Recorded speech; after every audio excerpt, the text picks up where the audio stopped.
You just jumped straight into punching puppies. Well, I was trying to think of something like you ready to kick the tires and light the fires, but I didn't feel like Independence Day today, and I didn't want to be generic. Like, you ready to go? Mm-hmm. And I don't know why the puppy punching came on.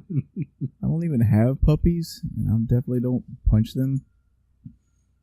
I don't know. I was in a very dark place about 30 seconds ago. Yeah. I'm out of there now. Okay. I rolled a nat 20 and climbed out. There we go. Mm-hmm. Topical. Well, that's good. I am so very eager for these next few hours to go by, because I will be picking up my copy of God of War tonight. Oh yeah. I think it was you posted about it on Facebook yesterday, and I went and pre-ordered it off Amazon. Oh yeah. Yeah. Oh, nice. So I've got it. There's a digital version. Right. So I did that, and so I'll be able to play it. Oh shit.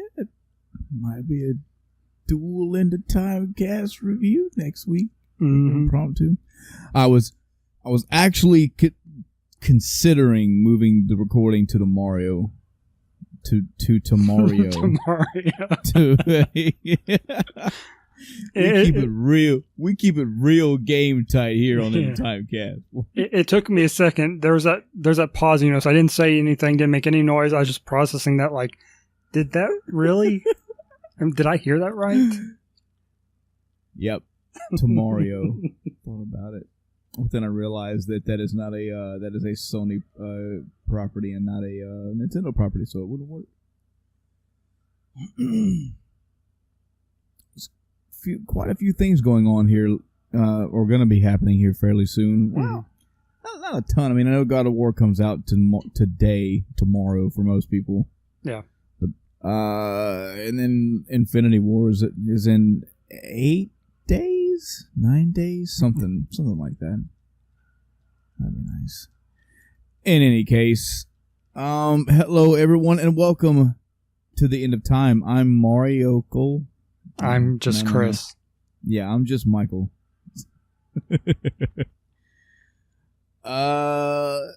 It's been a week, Chris. Yep, it has. Exactly a week. I think we're just gonna follow through the pattern that we did last week. I'm just gonna talk about other than D&D. We'll cap it off with D&D, and you roll in yours. All right. I don't think there's been any non-Monster Hunter news for me. No. I went just some random, completely out of nowhere off news. I have been searching for the better part of 2 weeks, and I don't mean that like I've been searching every single day. I'll pop it up on my phone every now and again, but I've been searching Amazon and even GameStop, and then it just did a fucking universal search period looking for a very offhand game. Chris, have you ever heard of or ever played any Chibi Robo games? I feel like I've heard of them, but yeah, can't say that I have. There was a demo that I downloaded sometime close to sometime in 2013 or 14, whenever I first got my 3DS. It's called Chibi Robo Photo Finder, which apparently is nothing at all like the Chibi Robo game itself. I believe from what I've seen, Chibi Robo is a like platformer, like a 3D platformer type game. Okay. I've seen it, same thing. I've seen Chibi Robo like adverts, magazine articles, stuff like that here and there. It's just been something I've seen and never played.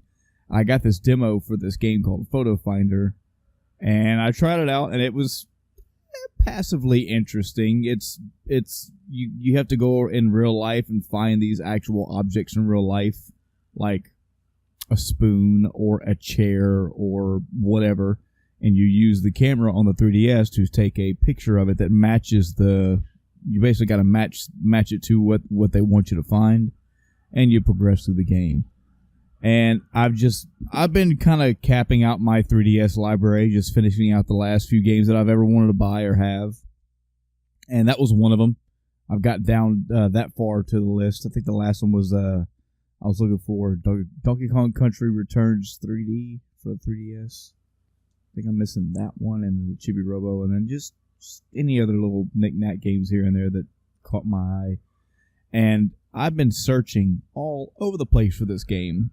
And come to find out, the reason why I couldn't find this, I couldn't find it in a brick-and-mortar store. I couldn't find it on Amazon. I couldn't find it on GameStop. This was a digital-only game. So I was like, oh, well, that fucking answers that question.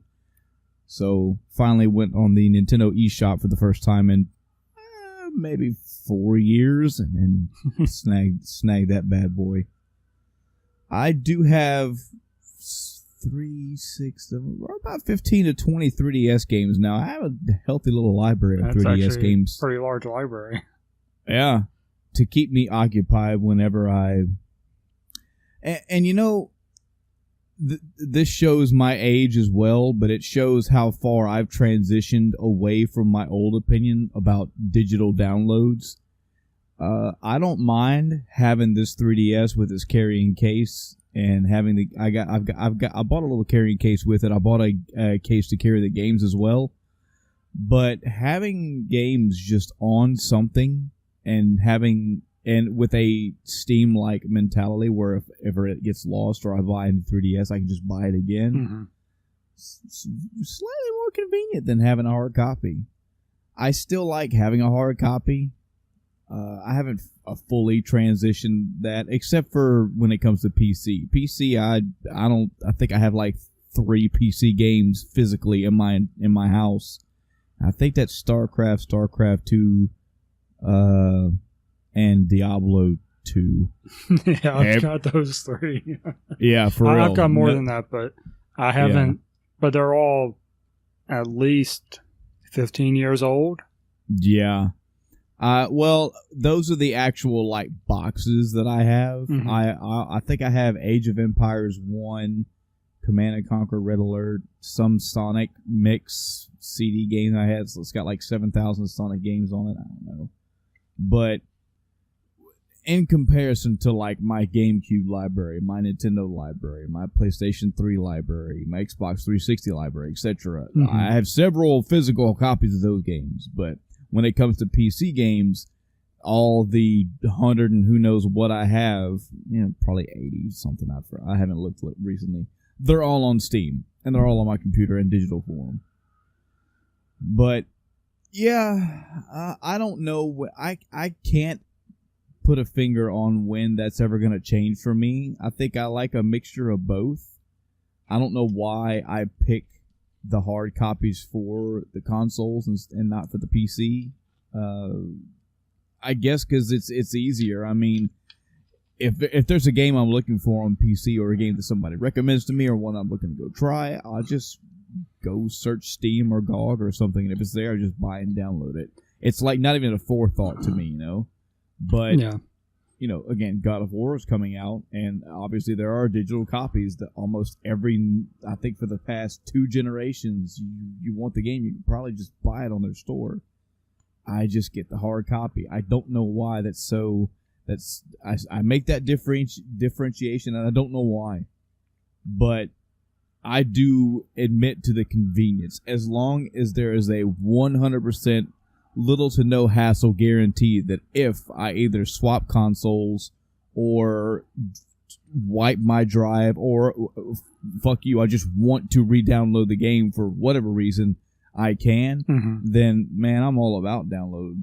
You just have one thing and it's all on there. Yeah, it's just something go ahead. I'll put it this way for PC. I don't have a CD drive in my computer. Yeah. If I need to do something from physical media, I have a USB drive that sits in a bin, mm-hmm. off to the side, unused until something makes me use it, which is usually only when I'm building a new computer and need to install drivers manually before I have a connection. Yeah. I can't even think of the last time that I've like burned a CD for anything. Mm-hmm. I mean, for anything. I used to write CDs back in the day. I used to use it for programs and whatnot, but I have a CD drive on mine, but I don't use it. I'm scared if I did, it would break just from opening because I don't use the damn thing. You know, here's one thing I have an issue with, and one reason I don't use mine more. I actually looked into burning some stuff to disk as a backup because they have a fairly long lifespan, you know. But the amount of space they hold, or the storage space on a disk, isn't worth it. You know, to back up, you know, I need to back up a terabyte worth of stuff. That's a whole lot of DVDs. Yep. And Blu-rays, those are super expensive, and they're barely anymore. I don't remember what they are. I think they're double or something, or triple, but still, that's not enough. Yeah. One of my works, they do use physical media drives. They have not like officially. They use both. They use. I say we use physical media as in discs if we want to back up data. We've used USB sticks here and there, but they haven't like officially transitioned over. That's military stuff, though.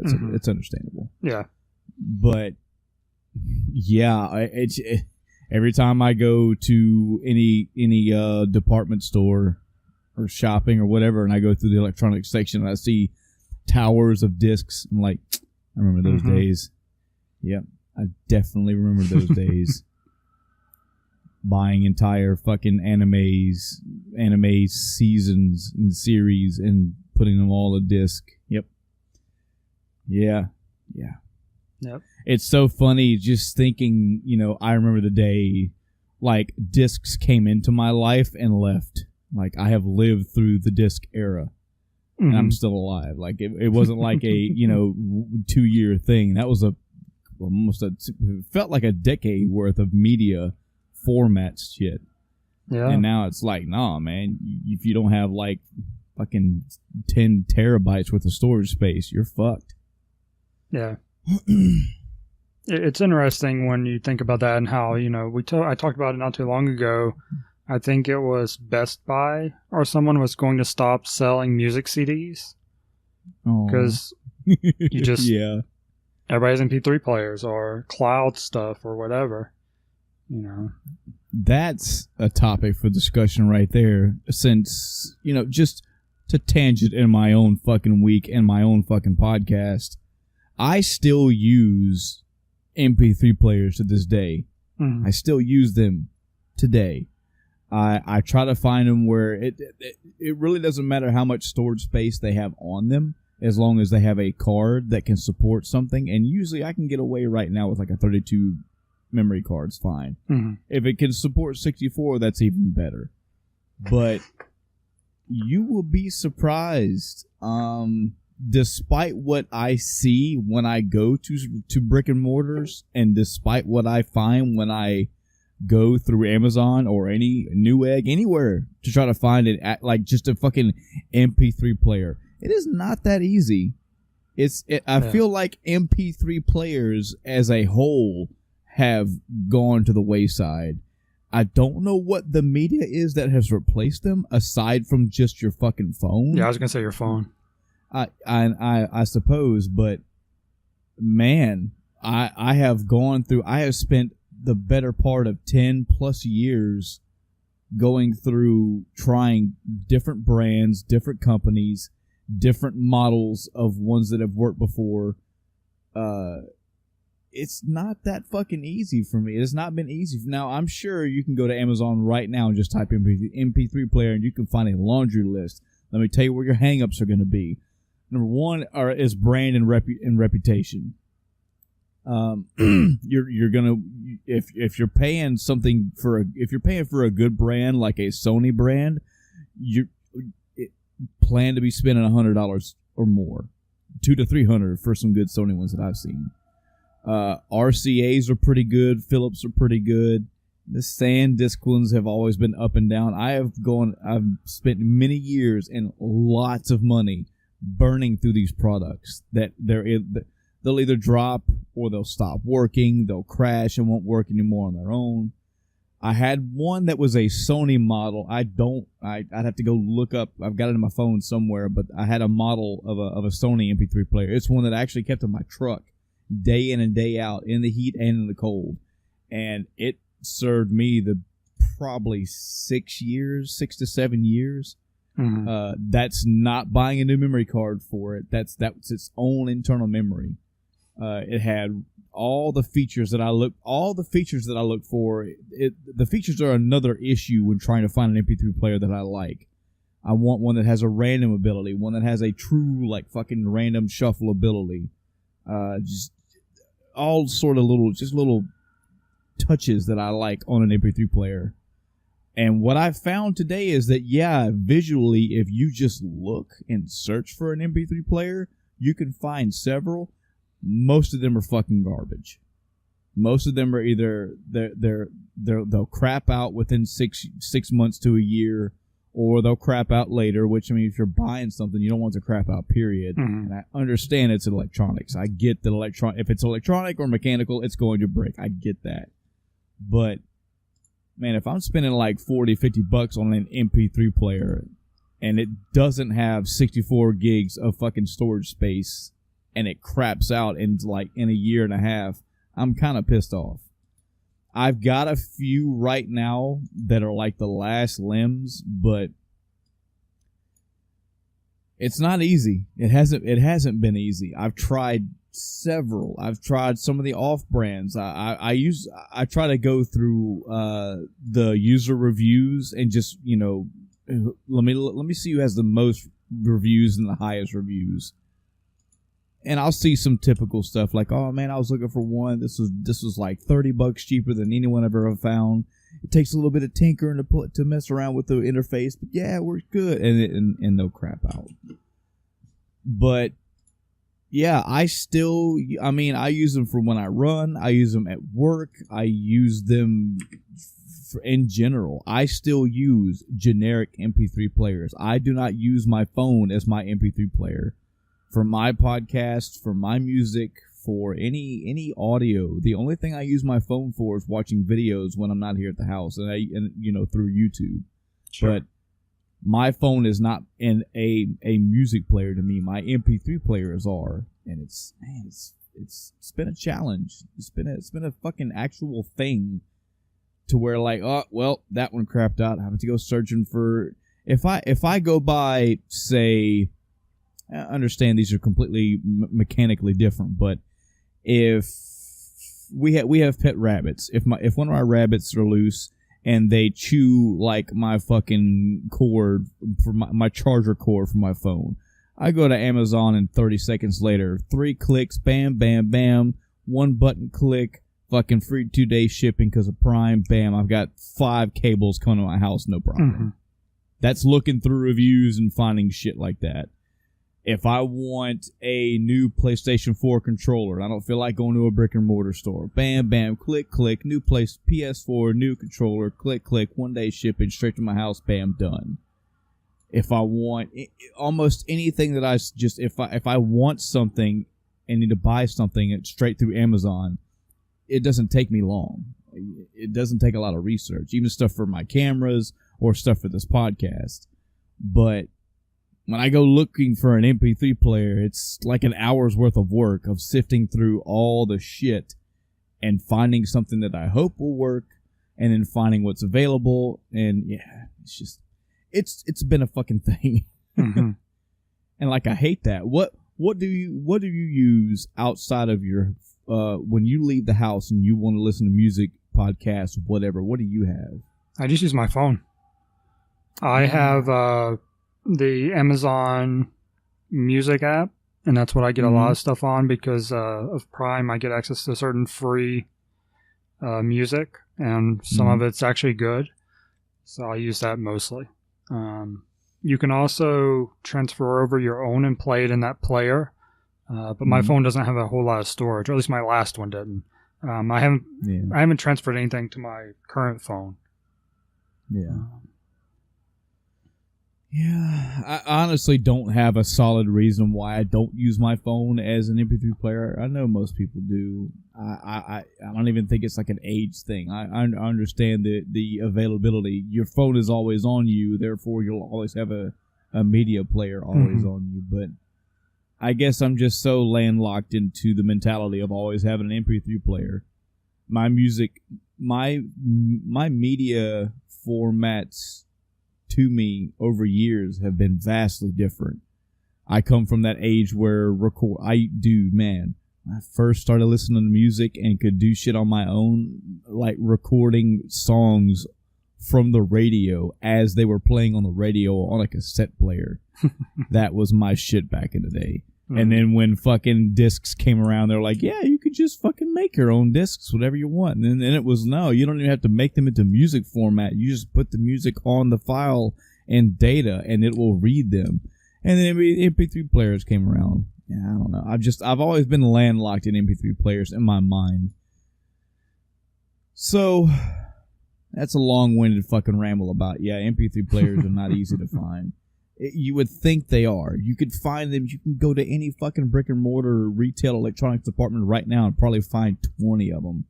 In my experience, they've crapped out. Mm-hmm. That's a good question for my audience then, or our audience. If you have any MP3 players you'd like to recommend, I'd love to hear them. I'll try them out. I'm all about trying them out. Like I said, I'm down to like 2 right now, and I know they're gonna go at any time. So. Yeah, we wanted to try some more out. So I got Chibi Robo, random tangent about an MP3 player. I don't think anything else in my week. I think I did browse around the Nintendo eShop for a little while because just I had put more money on my 3DS than I needed. Mm-hmm. I bought Chibi Robo, had some money left over, figured I'd go browse around. Didn't really find anything else. I found some trailers for some very highly reviewed RPGs. They looked old school, the old school pixelated that we know. Mm-hmm. One definitely looked like a Super Nintendo RPG. One kind of looked like a Secret of Mana. One kind of looked like a Phantasy Star almost. I didn't really buy any. They were all like $10, $15 a piece. I didn't really see anything else. But that was just me trying to round out again, just seeing it. All right, is there anything else I'm looking to get to see? Any other 3DS games I want to pack up into my library? And then so really the rest of my week is back to Monster Hunter. Still playing it. I tell you, I was stuck at level 49, Hunter rank 49, for the better part of all last week. The better part of this whole entire week, from that episode to this episode. I was Hunter rank 49 last week when I recorded the last episode. I just didn't. I don't think I brought it up. But as far as story content, as far as main mission content that the game can deliver to you, I was on the very last rung, and it was a boss called Kirin. It was a unicorn lightning-based boss. And you can't... If I'm understanding how the upgrading in this game works, at different increments of the game, they will allow you to use your armor mods to upgrade your armor to give you more defense. So, the higher your hunter rank, the higher you'll be able to increase your armor. That's kind of the real big picture for the in-game thing is... Just keep doing shit and getting your hunter rank up, and thereby being able to equip yourself with better armor or being able to upgrade the armor that you have. Once you get to level 49, they stop your progress. I think they do that in chunks, but I think I was so far ahead of the game, it was like I would do something and I would get my cap unlocked, and it would be like 13 levels worth of a cap. Yeah. And then I do something, didn't realize I was capped, do something, and then get another 8 levels of a cap knocked off. I was at 49 for a while because holy fucking shit, Kirin is not that easy. He is not fucking easy at all. I want to say only a third of the attempts I made at Kieran were solo. And the more that I read on forums and the more that I posted on different threads about it and whatnot, they were like, yeah, why are you trying to solo this guy? This is no fucking joke. But of course, again, I'm from that fucking Dark Souls mentality where I'm like, no, I'm not gonna fucking be ousted. I'm not gonna be ousted by one fucking boss. Holy shit, man. So Kieran got beat. I did not do it solo. I did have people with me. And I can't tell you how many times where either I would join another game that was already in progress or make my own, and it would be in no time people were in my game.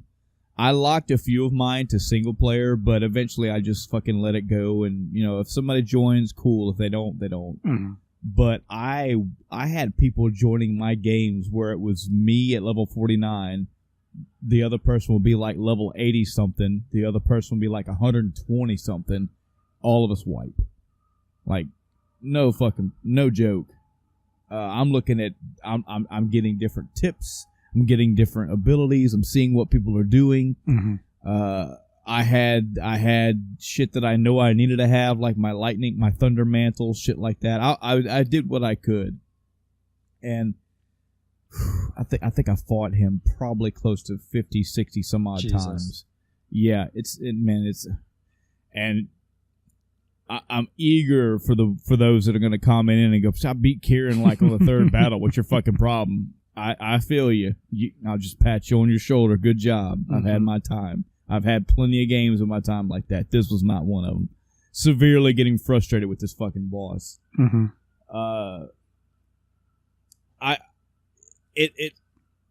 It's so funny how you can join these games and like you are the reason why the game will die out, but then somebody will join your game later and then they'll be the reason why, so it all kind of evens out. Mm-hmm. I have joined several games where I've gotten way better now at looking at how many attempts have been made. Generally, they're 3. Generally, you get 3 feints before they kick you out of the mission. Right. Sometimes you'll see 5. Sometimes you'll see 1 and 2. You never know. But I'm always on edge when I join a mission and I see that 2 feints have already been used because I'm like, man, I don't want to be that guy. I really feel bad when I join a mission and no feints have happened, and then it's like the main party, the leader dies, and then I die twice. I'm like, oh, I'm sorry. But nobody gives you shit, man. Nobody fucking sends you fucking 12-year-old, oh, I just learned how to cuss yesterday, fucking PlayStation messages, because that's kind of how this game works. There are a lot of matches in this game that can just fuck you. And I know for a while there was Nier Gigante was giving me that problem too, where I would just get caught up in a corner or just get caught by some dumb shit.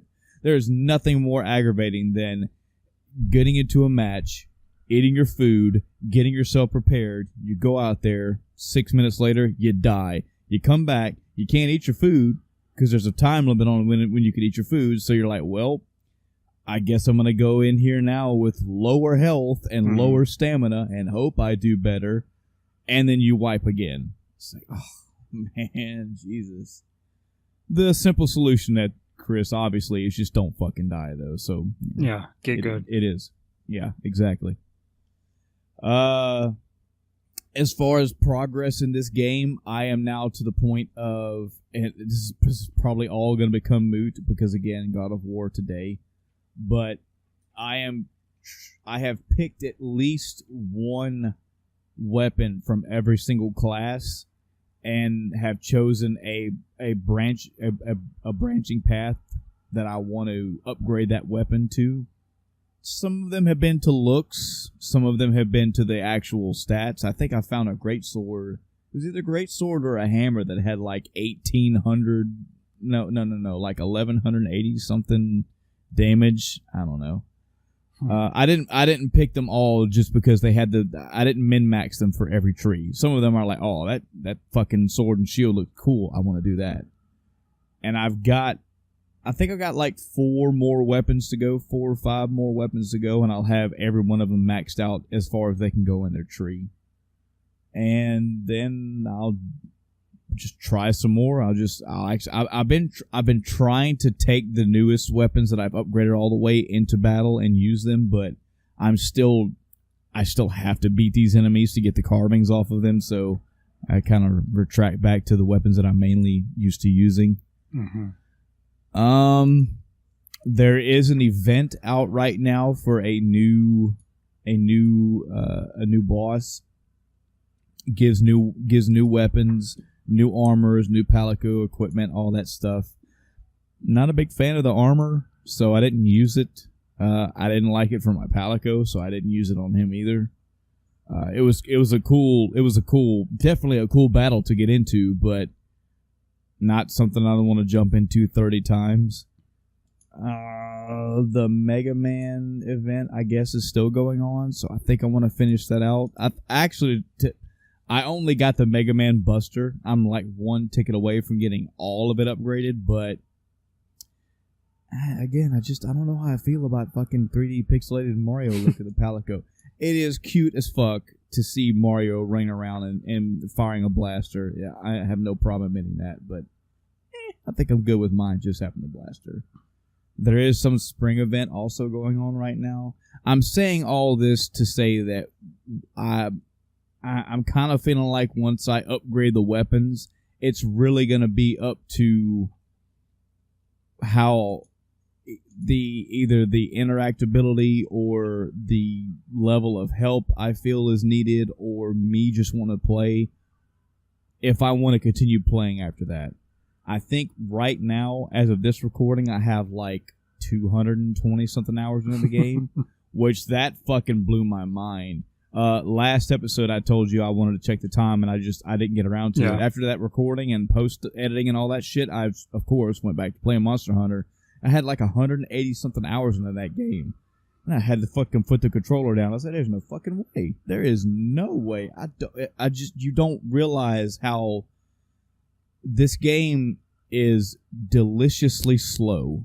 Like, it plods, but you don't feel like it does. I don't know about that.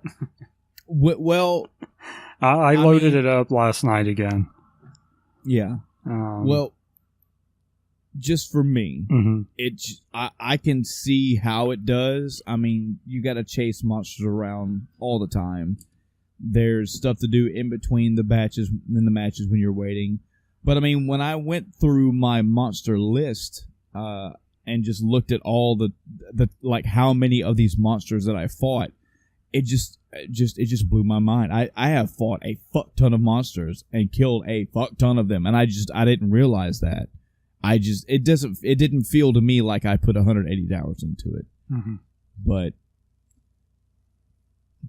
yeah, we'll have to see. I'm 100% sure that after tonight I'll probably be diving solely into God of War. And what I do after God of War, I may go back to play Monster Hunter and finish out the weapons, but even then, I don't know. I really don't know. This might be one of those games. It's kind of like I'll probably treat this game like like some MMORPG players treat their MMORPGs, where like, there's a new seasonal event out, cool, let me go play that for a few days and get all my shit, and all right, I'm good. If they continue the life cycle of this game like they're doing now, it would have been awesome to have played this game like 2 years from now, where instead of 35 monsters, there's like 90, and a shit ton of more content. The story caps out at like 115 instead of 49. I'm enjoying the game. I'm not saying I'm not. It's a fucking nail biting, frustrating at times, yet very fun, rewarding. The team cooperation I love. A small example, that spring event going on right now, every day you can get tickets. I have turned all of them in every single day. I've got like 130, 140 something fireworks. I love popping those off after every victory, especially if I'm with a party. Mm-hmm. If we take something down, and I know we've been working at it for like 20 fucking minutes, as soon as that fucking bitch is down, pop the chat open, give a big thumbs up, good work, and I put down fireworks. I love the teamwork aspect of it. But longevity, don't know. I don't know. It's not. I'm not saying that because I will have put like 250 hours into it. There's no like hour minimum cap for me with games. It's more of what the game has to offer now. It has hit me in the face that I've already put this many hours into it as it is. But I don't, aside from the general, let me fire the game up, let me just go in a join game and just fucking help people out, I don't know what else the game has to offer me. I've already got all the armor upgrades available. It would be just me grinding the materials for it. But I've already got an armor set that I've fallen in love with and have already upgraded. Don't want to get any more. The weapons, yeah, picking one of each is cool, but I've already beat every monster. I've already done all that. So we'll see. We'll see how it is once I'm done with God of War. Mm-hmm. Yeah, I mean, aside from knocking out some random levels here and there in Kirby's Robobot,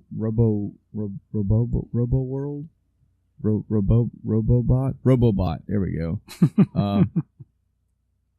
That's it. I guess you and I will roll into Critical Role in D&D. You said you're caught all the way up a Critical Role, yep. Correct? I am on let me just swap my screens here real quick and I can tell you exactly the episode I'm on. I'm on episode 90 something? 98. Nice. Almost there. Yeah. Now, of course, Chris, you can't spoil anything for me or for anybody else, but really has me curious what the fuck's going on because, again, I'm on episode 98. There's only like 17, 18 more episodes to go. Yep. Yeah. I wonder when the big fucking turn thing's gonna come because that fucking the Chroma series, I feel like that was like a 20, 30 episode arc. I feel like that kind of went on for a while. Yeah. But, oh man. So, spoiler warning for Critical Role, the RPG series on YouTube. Major spoilers may come about, so you've been warned. Yeah, so, about fucking 10 episodes ago, Scanlan just fucking left. Yep. I was like, oh, I thought this was a bit. I thought this was a thing. I thought it was a fucking joke. I thought Scanlan, the character, was playing a joke on, like, Vox Machina for some reason, and he had a fucking huge, dramatic fucking blow-up at his party and left. Yep. And I was like, what? And then he introduced a brand new character, and I was like, all right. No, this has got to be some big fucking joke. I know. Come on, man. We all know Scanlan. He's a big fucking trickster. This is a big fucking joke. And he went as far as making a second character to play this joke out. I'm on episode 98, and that fucker's still here. So, yeah. Yeah, this arc you're on is named after that character. Yeah. When they break it down afterwards and they start talking about the different arcs, there's the Chroma Conclave arc, and then there's the Tyrion arc. Yeah. And it is, this is definitely his, thing, because, he found out about his dad and the fucking money and all that shit, so. Yeah, I'm very interested, because, again, of course, you're not going to spoil anything, but they went through that entire Chroma arc, and, I mean, yeah, some people die, but, like, there's only two ways to have ended that. Vox Machina rolls through that successfully, which they did, or Vox Machina wipes campaign over. I've only got 20-something episodes, less than 20 episodes left in this thing. I feel like that I don't know what's coming. Like, I think there's that fucking universe-sucking orb thing that Percy's been dealing with for probably like, he's been talking about and bringing up randomly for like 30, 40 episodes. I'm thinking that may be it. But I'm thinking that if this is what sucks about knowing how many numbered episodes are left, but I feel like if the whole entire Vox Machina campaign ends, I would hope that it's some long, like, all has been peppered since the beginning arc that's going to finish out. It's either that or Vox Machina wipes and the campaign's over. I don't know which of those two. If the Tyrion campaign ends it, that'll be cool, but that's a Tyrion campaign ending, and it wouldn't feel like a Vox Machina campaign ending. You know what I mean? Yeah. Like, it would feel like the Tyrion campaign's over, cool, but the Vox Machina campaign has to end for something. And dude, there's so fucking much with roughly 3 hours every episode. Funny how that shit works, huh, Chris? Yeah. But it's with 3 hours roughly every episode. I'm on episode 98. It is fucking impossible for me to recall like every little detail that Matt's thrown at them, or every little encounter where it's been like, oh yeah, they need to go back and do this thing. They completely didn't do that. And I'm trying to think, okay, what big fucking bombs were laid out by Mercer that they put to the back burner and have not went back to. And the only one that I can think of is that orb. I can't remember what it's called, but I guess that may be it.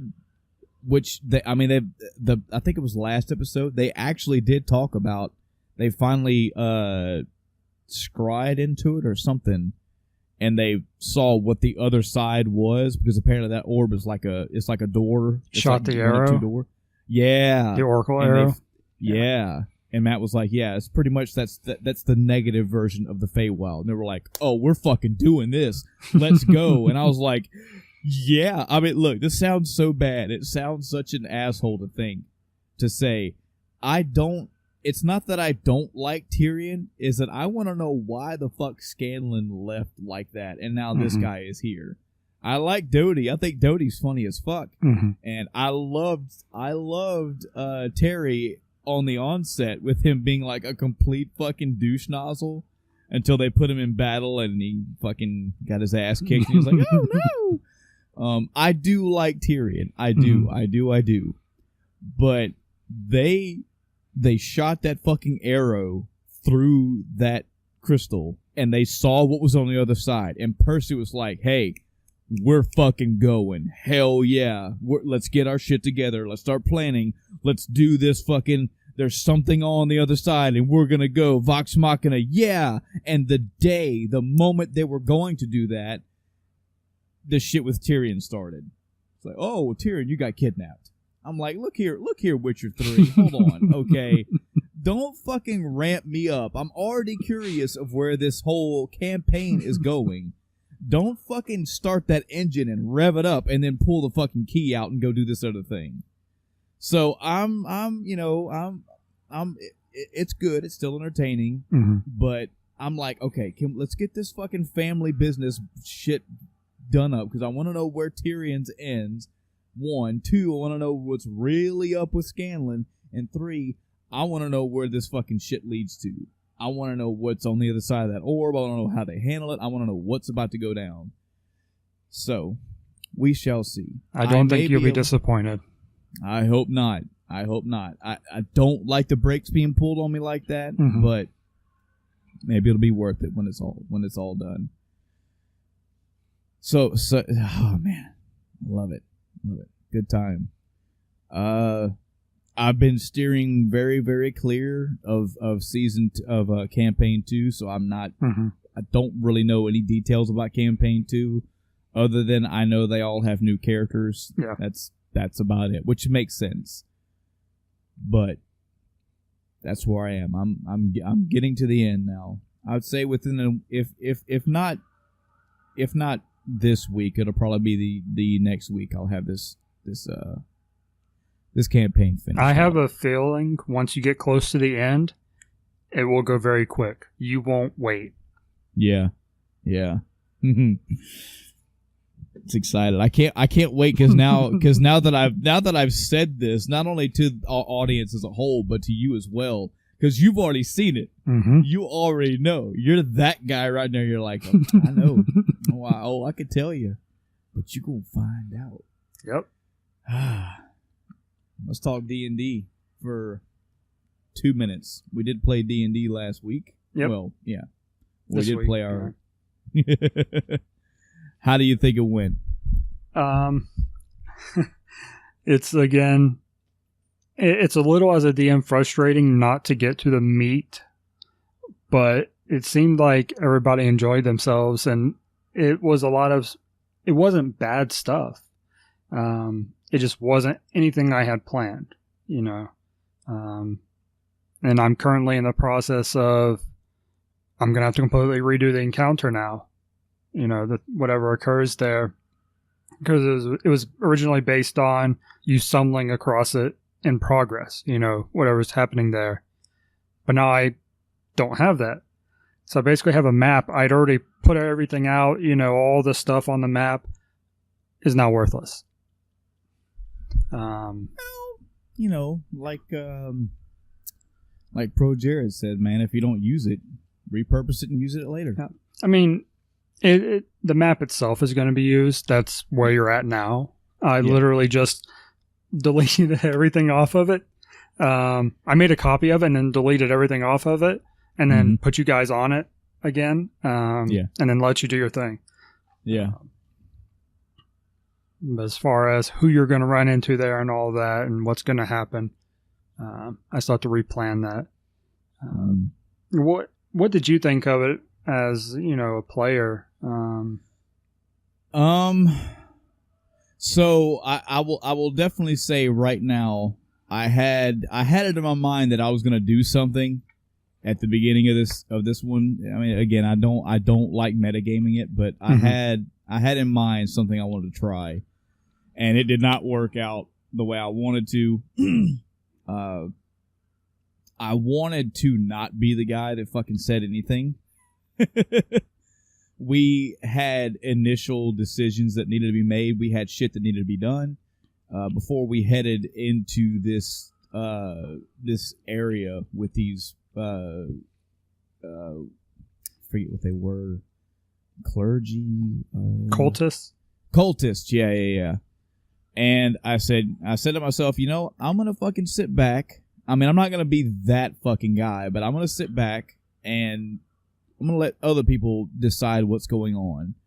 So the Bard was already separated from the group. The Bard and the Goliath was already off. They were going to be doing their own thing. I wasn't really worried about them. It was me and 3 other people.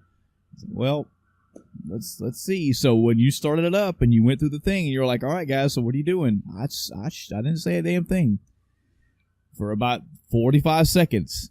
Till I realized nobody was saying anything, and I was like, all right, so we need to go do some investigating. We need to go get some planning done. We need to go figure out what we're going to do if we're going to go take care of business. And I jumped right back into the leader's seat. I feel like we partially have some fly-by-ear players. Don't know if it's because they're new or maybe they're just nervous because there's, you know, new people in the group. But a lot of, whatever the group says. I'm like, man, y'all got to participate, man. Y'all need to say something. It doesn't always have to be one person calling the shots, and then you just roll your dice. Mm-hmm. Yeah, part of that is from being new. Yeah, I'm hoping it'll come with time, and I definitely want to clarify too. Like, I feel as far as the narrative is going right now, again, without us having a central tying narrative, without us as this 6-party group having a central core theme, if I'm a tavern person looking in this group, there's only really a couple that I see I think. Like, if somebody was looking at this group from the outside and going, which one of these are the shot callers? Which one of these are the ones that are leading them to victory? Mm-hmm. Leading them being the operative word. It's mainly going to be me because I've been the main one talking. Yeah. And there's the Bard. The Bard's also done some talking. And there's the Rogue who's talked and counter talked to my character. The other three have not really made any decisions.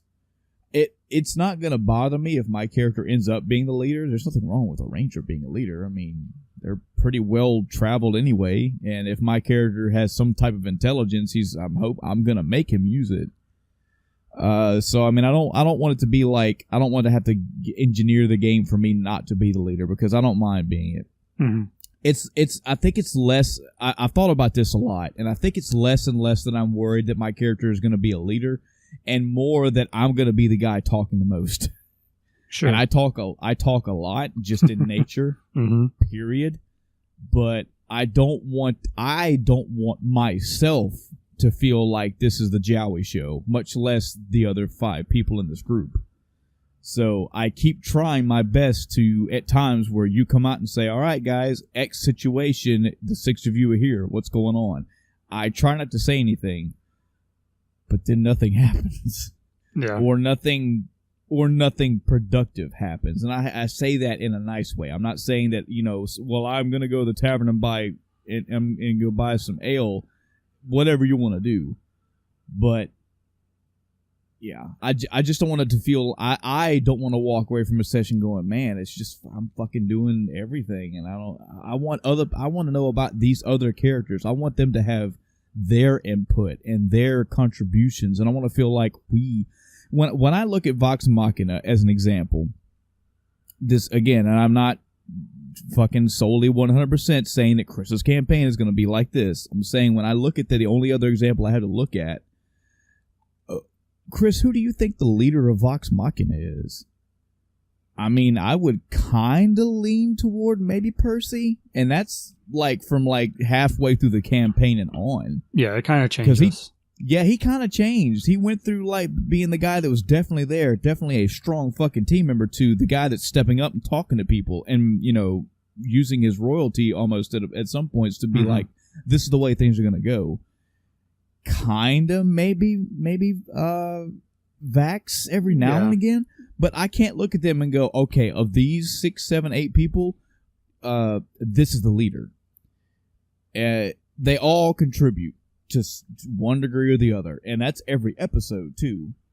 So yeah, I think go ahead. I think early on it was more Vax. I think in the stuff that was mentioned in their home campaign, it sounded like Vax was more of a leader, but it may have just been because of how involved they were in the story arc at the time.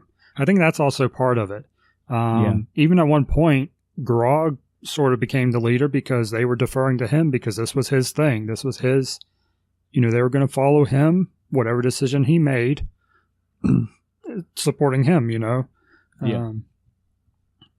So I don't think they have a true leader, Yeah, again, it's just contribution level. And I don't mean that as in people are not pulling their weight. I mean, I want us all to contribute. I want us all to be decision makers. I want us all to follow paths and make paths and put input in. Mm-hmm. So we'll see how that goes. I know that you had mentioned that we were going to have a central tying theme eventually, and I think maybe when that era comes around, things may be different. And again, I'm not placing 100% faith on everything going smooth right now anyway, because that was what, at session 3 or 4? 4. It feels like 3 because this week's only spanned, I think, 6 hours, something like that. Yeah. Of a day. Right. So, yeah, this is still baby new. I mean, I have no thoughts in my head, even with experienced players, that I'm going to walk in and within the 3rd session, we're all going to be this tight-knit group and everybody's going to have increments of 30 minutes talking. Mm-hmm. We're working through it, but I'm going to do my best next episode, sure. I'm just going to call it episodes, and we're going to fucking deal with it. But next session, I'm going to do my best to encourage. I tried to do it last one, too, where I was like, hey, what do you think about this? And it was like, nah, whatever y'all decide. Mm-hmm. It's like, yeah, if that's the way your character is, cool. I have no problem with that. But Come on. Come on, play. Come on, play with us. Yeah, I agree. It's hard to engage certain players when they don't really have a stake in it. You know, Mm-hmm. their character doesn't have a stake in it. The player's new, so they don't really. I don't know. They just.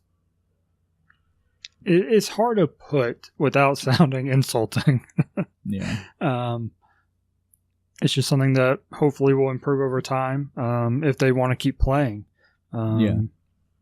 We'll see if everybody decides to stay. I think for the most part, nobody seems like they want to drop out right now anyway. Yeah, no, it's we have a people.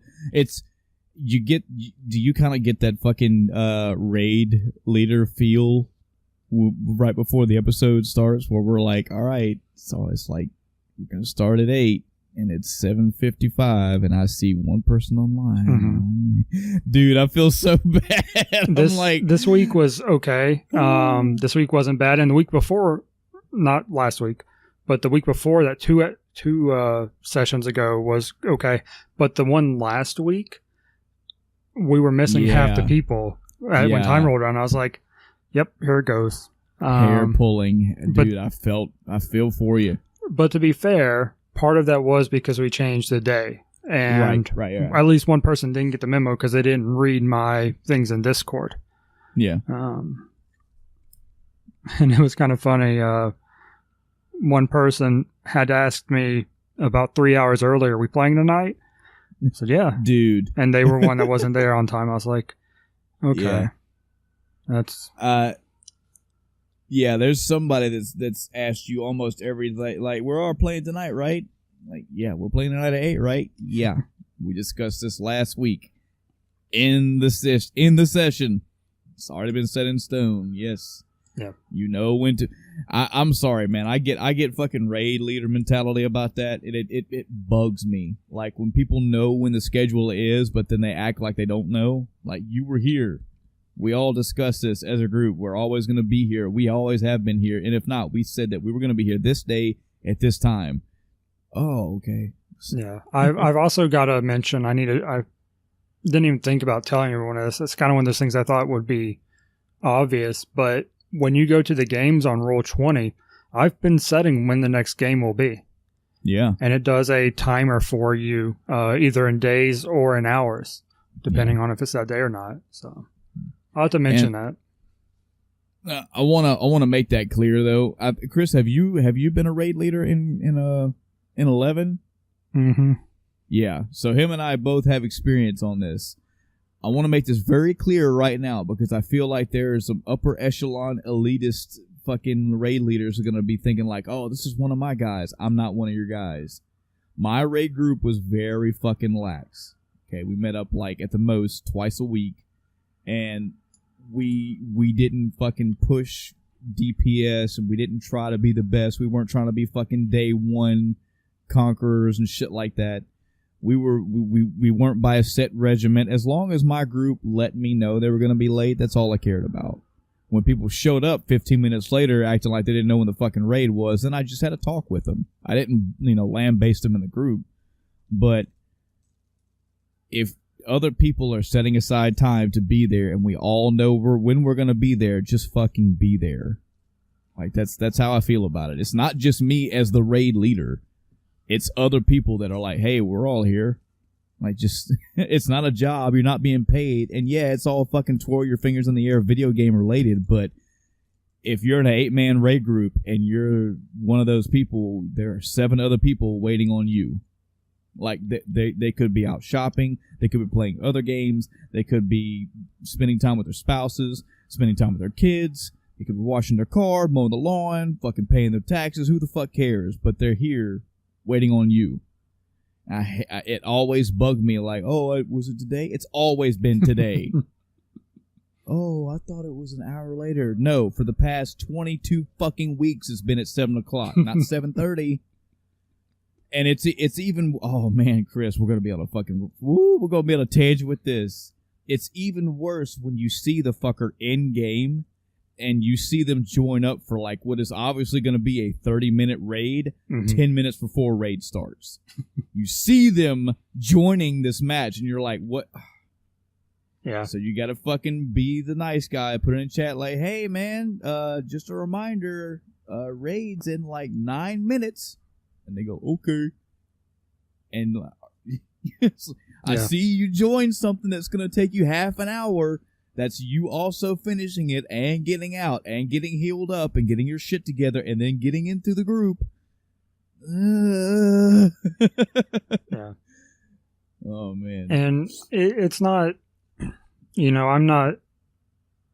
it's not so much that I really care about starting right on the minute, but we start so late that we ultimately only have like 2.5 to 3 hours to play. And that's not a lot of time in D&D. No, it's not. We were, everything was still going on, with the trip and stuff and visiting the temple. And I was like, oh, okay, we can get this done and then move on. And I'm like, oh my God, it's already 11 o'clock. Yeah. There's no way we're going to get to the encounter. What I was expecting when the session started was, all right, you guys are at the end. This thing's going on tonight around midnight. I was expecting to be like, all right, we hang out, we're going to chill. And even someone had said that at one point, we're going to chill until it gets later. And it's like, oh, we need to go do this. And then the group talked about things for a bit and ended up going to the temple. That was a whole thing. Dude, oh man. Those rolls. My rolls were absolutely terrible. Yeah. And the Bard is very fortunate about that. I was talking to Adam about this at work over the next couple of days, and I was like, man, I said, Adam, why did we end up going to the temple? He was like, he's like, well, you agreed to it. I'm like, yeah, but then I thought about it after the fact, and it still didn't make sense. I was like, I just got caught. Okay, so the initial idea was, Adam had a great fucking idea. We had the cloaks and the masks of these cultists. Let's go there, find a way to meddle up in them and be in disguise, and then fucking wreak havoc and win the day. That somehow got turned into, let's go make the temple knights or the temple guard do the work for us. And it was like our idea train just went fucking crazy. Cause some fucking how we ended up at the temple. And I thought about this after the session. I was like, why the fuck did we even do that? That would be like me going to Chris and saying, Chris, I want you to go do this thing for me. When you do this for me, I will pay you $100. I'll pay you $50 for information, but if you do it, I'll give you $100. And then you come back and then just give me the information and say, hey, your guards can take care of it. Okay, well, here's your 50, but you could have had 100 if you just fucking did it. I don't know why we ended up coming back here. And then, like, it was 1 to 2 good solid ideas that somehow got morphed into 15 other ideas. I was getting frustrated that we couldn't fucking decide on an idea. I'm like, guys, in my head, even if Chris is being generous, we're sitting here squabbling over an idea. We had a couple good ones set in place, but now there's other ones, and we're trying. But physical time is passing in this real world, in our physical world, and also in-game time is passing. I was like, I fucking know it. We're going to say this, and Chris is going to say, all right, guys, well, it's actually 9:45 in the game now, so all your afternoon got wasted. And sure enough, all of our fucking evening got wasted. And I was like, God, oh, fuck. Oh, man. I don't think going to the temple is a bad thing. I think from the approach of having backup was good. You could have played it either way with what information you provided, whether or not you told them the truth or told them, hey, they're going to be over there, to actually, have them nearby maybe, but not actually show up and, steal the spotlight, so to speak. But being close enough to be backup, you could yell for them, or maybe the commotion would draw them or something like that. Yeah. But telling them exactly where it is, that'll play. We'll see how that plays out. Yeah. But the fact that, and I don't think that it was said that, well, okay, so what you guys had told them was you were going to ambush or you were going to infiltrate and then they'd show up and help.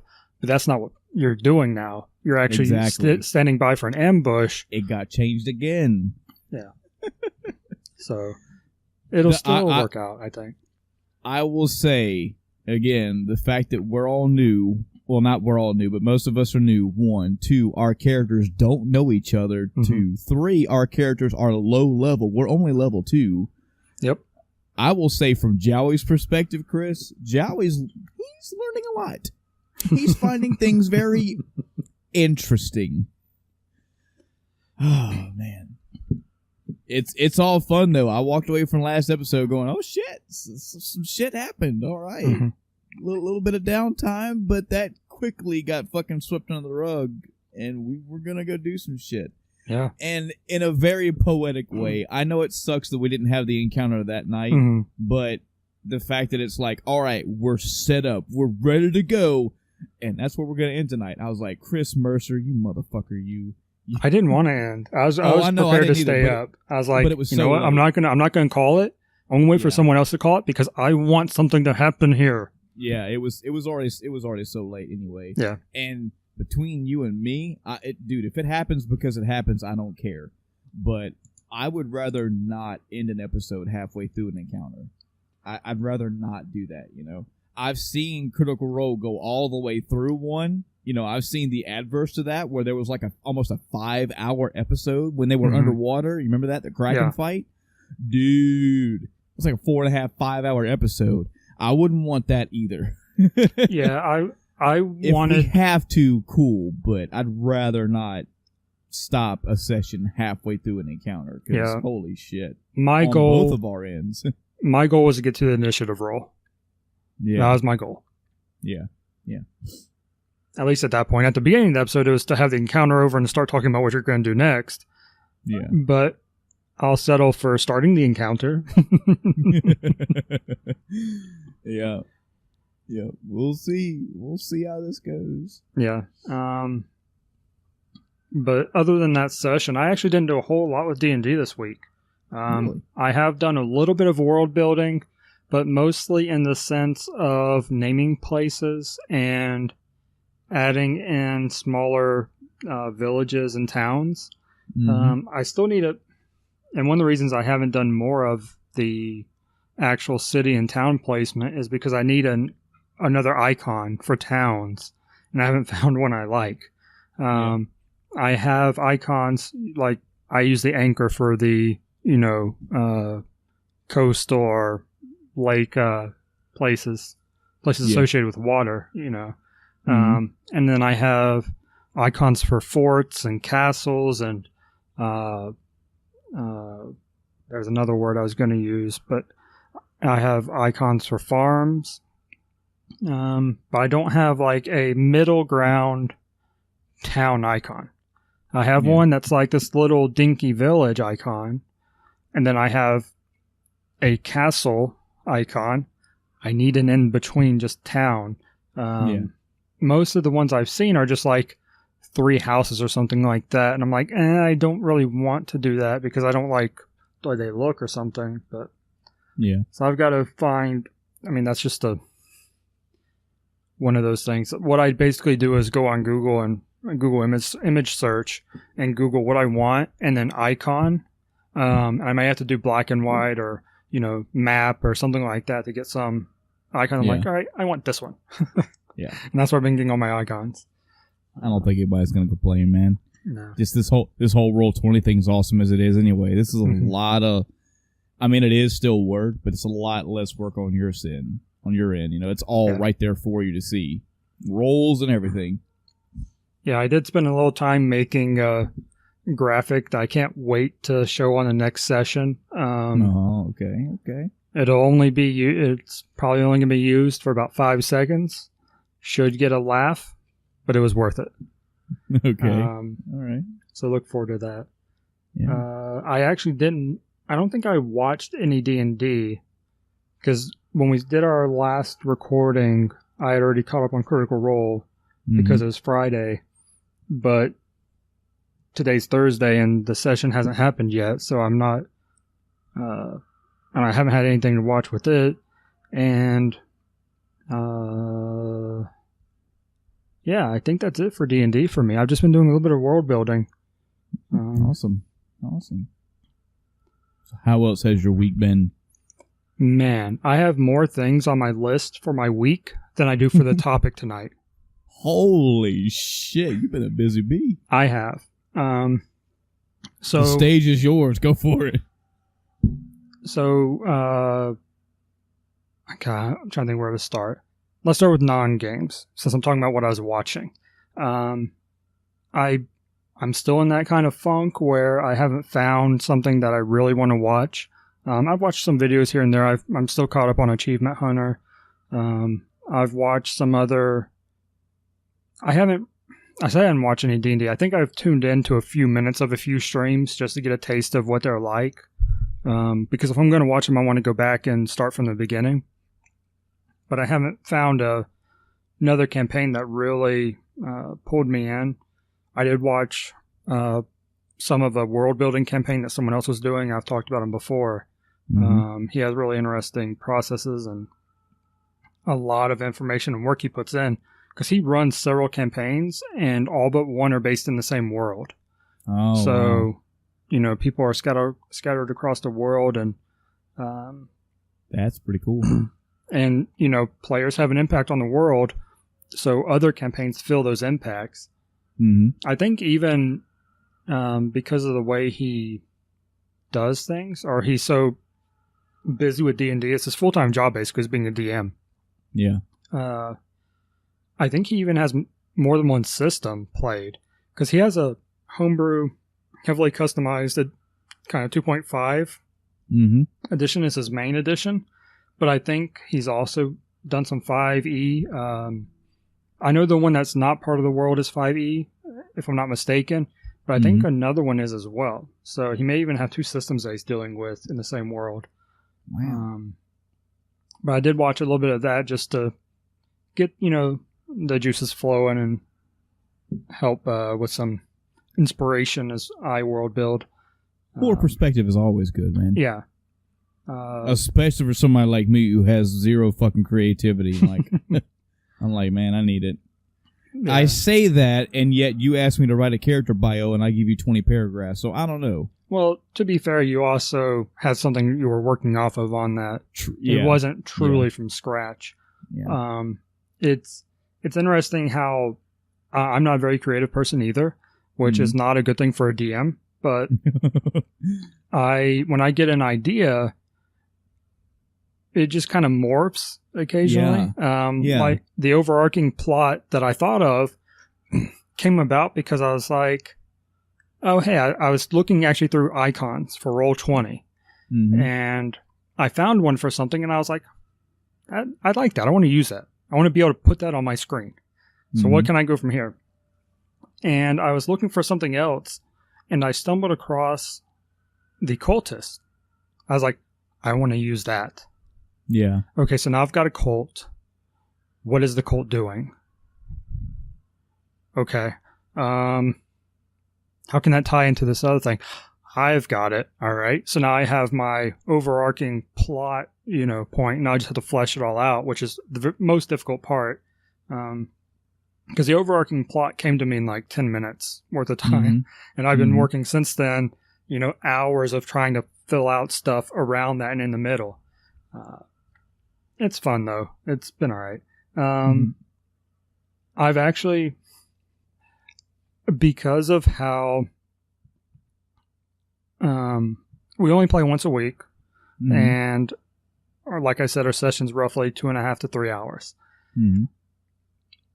I was actually looking at joining a group if I could find one that played on Wednesday nights, to kind of be in the middle of the podcast and our session. Yeah. Because if I don't find a group to join, I might try putting together more people to form another group. Again, like Neil does, it'd probably be in the same world. Yeah.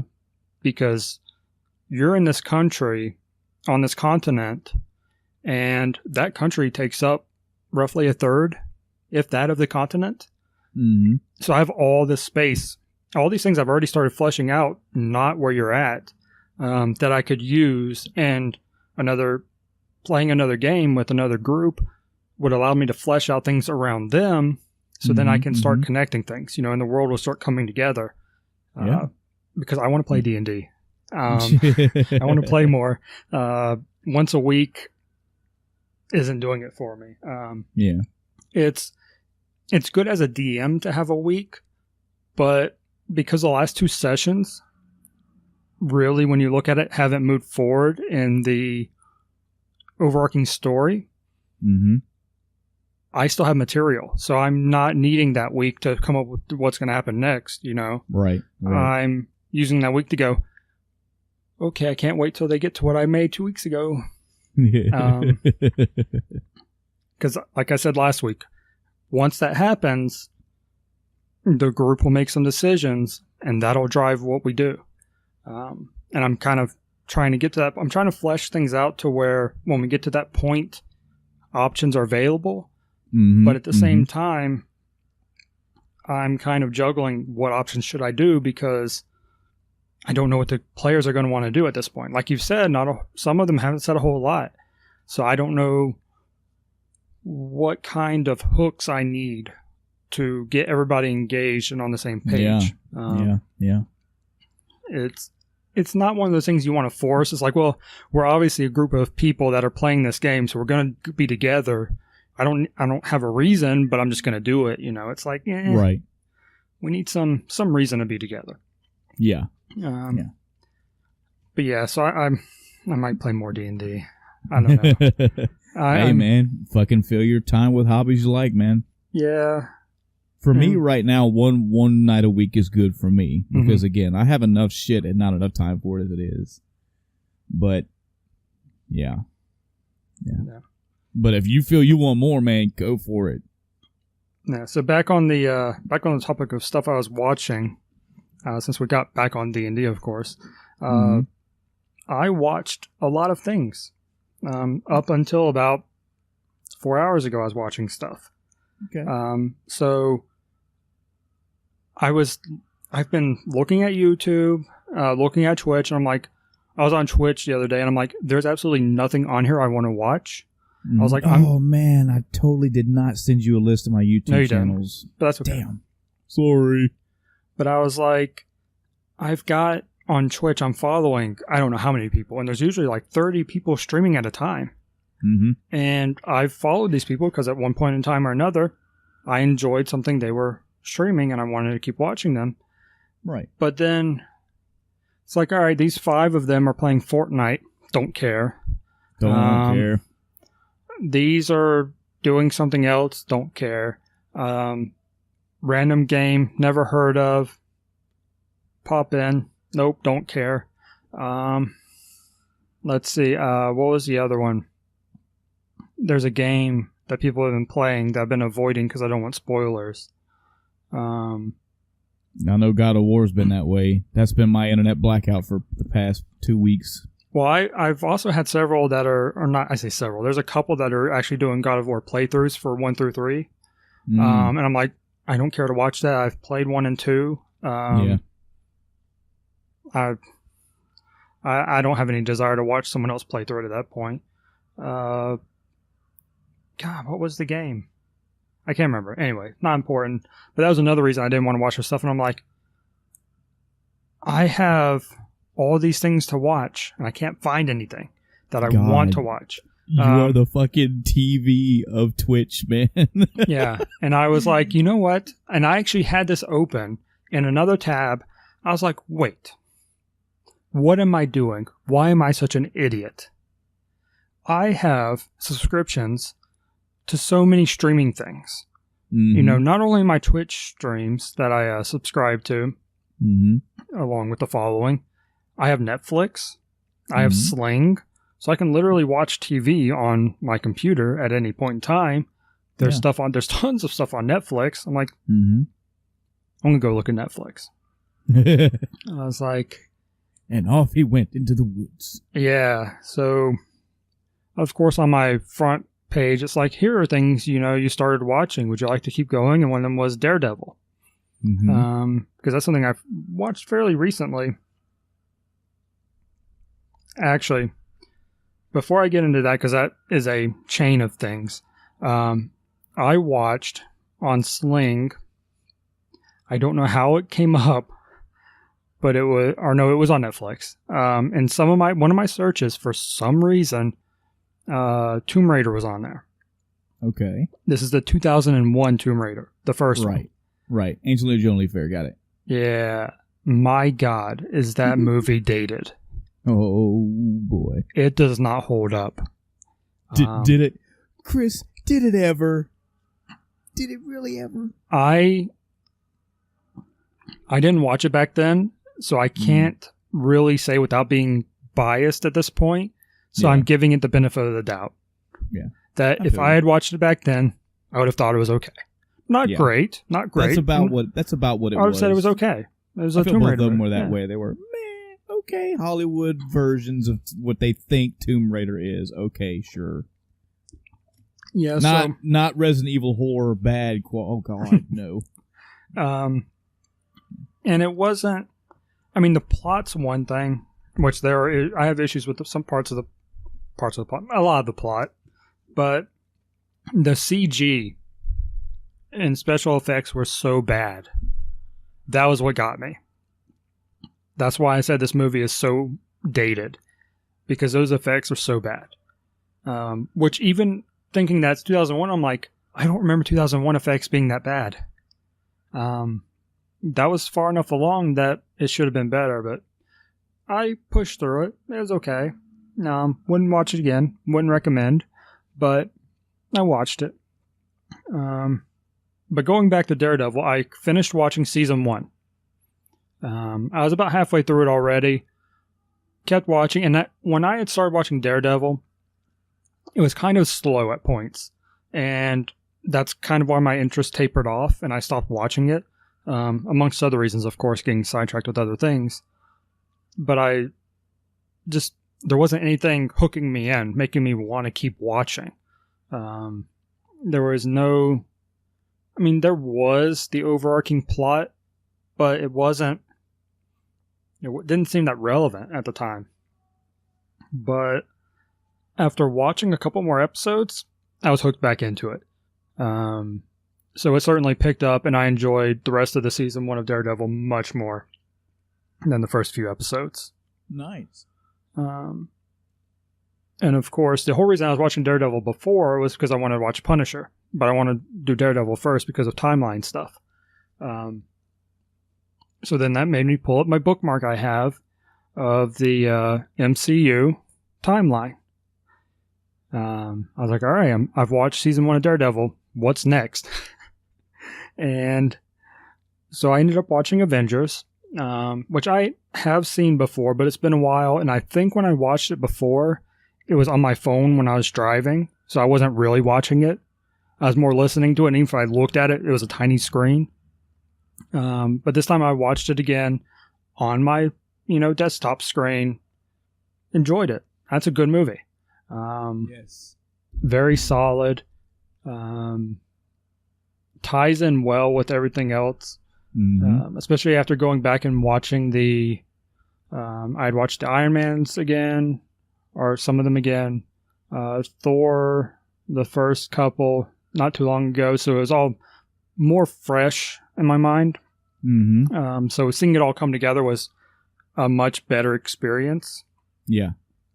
So I watched that, and then I watched Guardians of the Galaxy. Oh, man. On a watch-a-thon. I love it. Yeah. And I'm not done yet. So I watched Guardians of the Galaxy. That was interesting.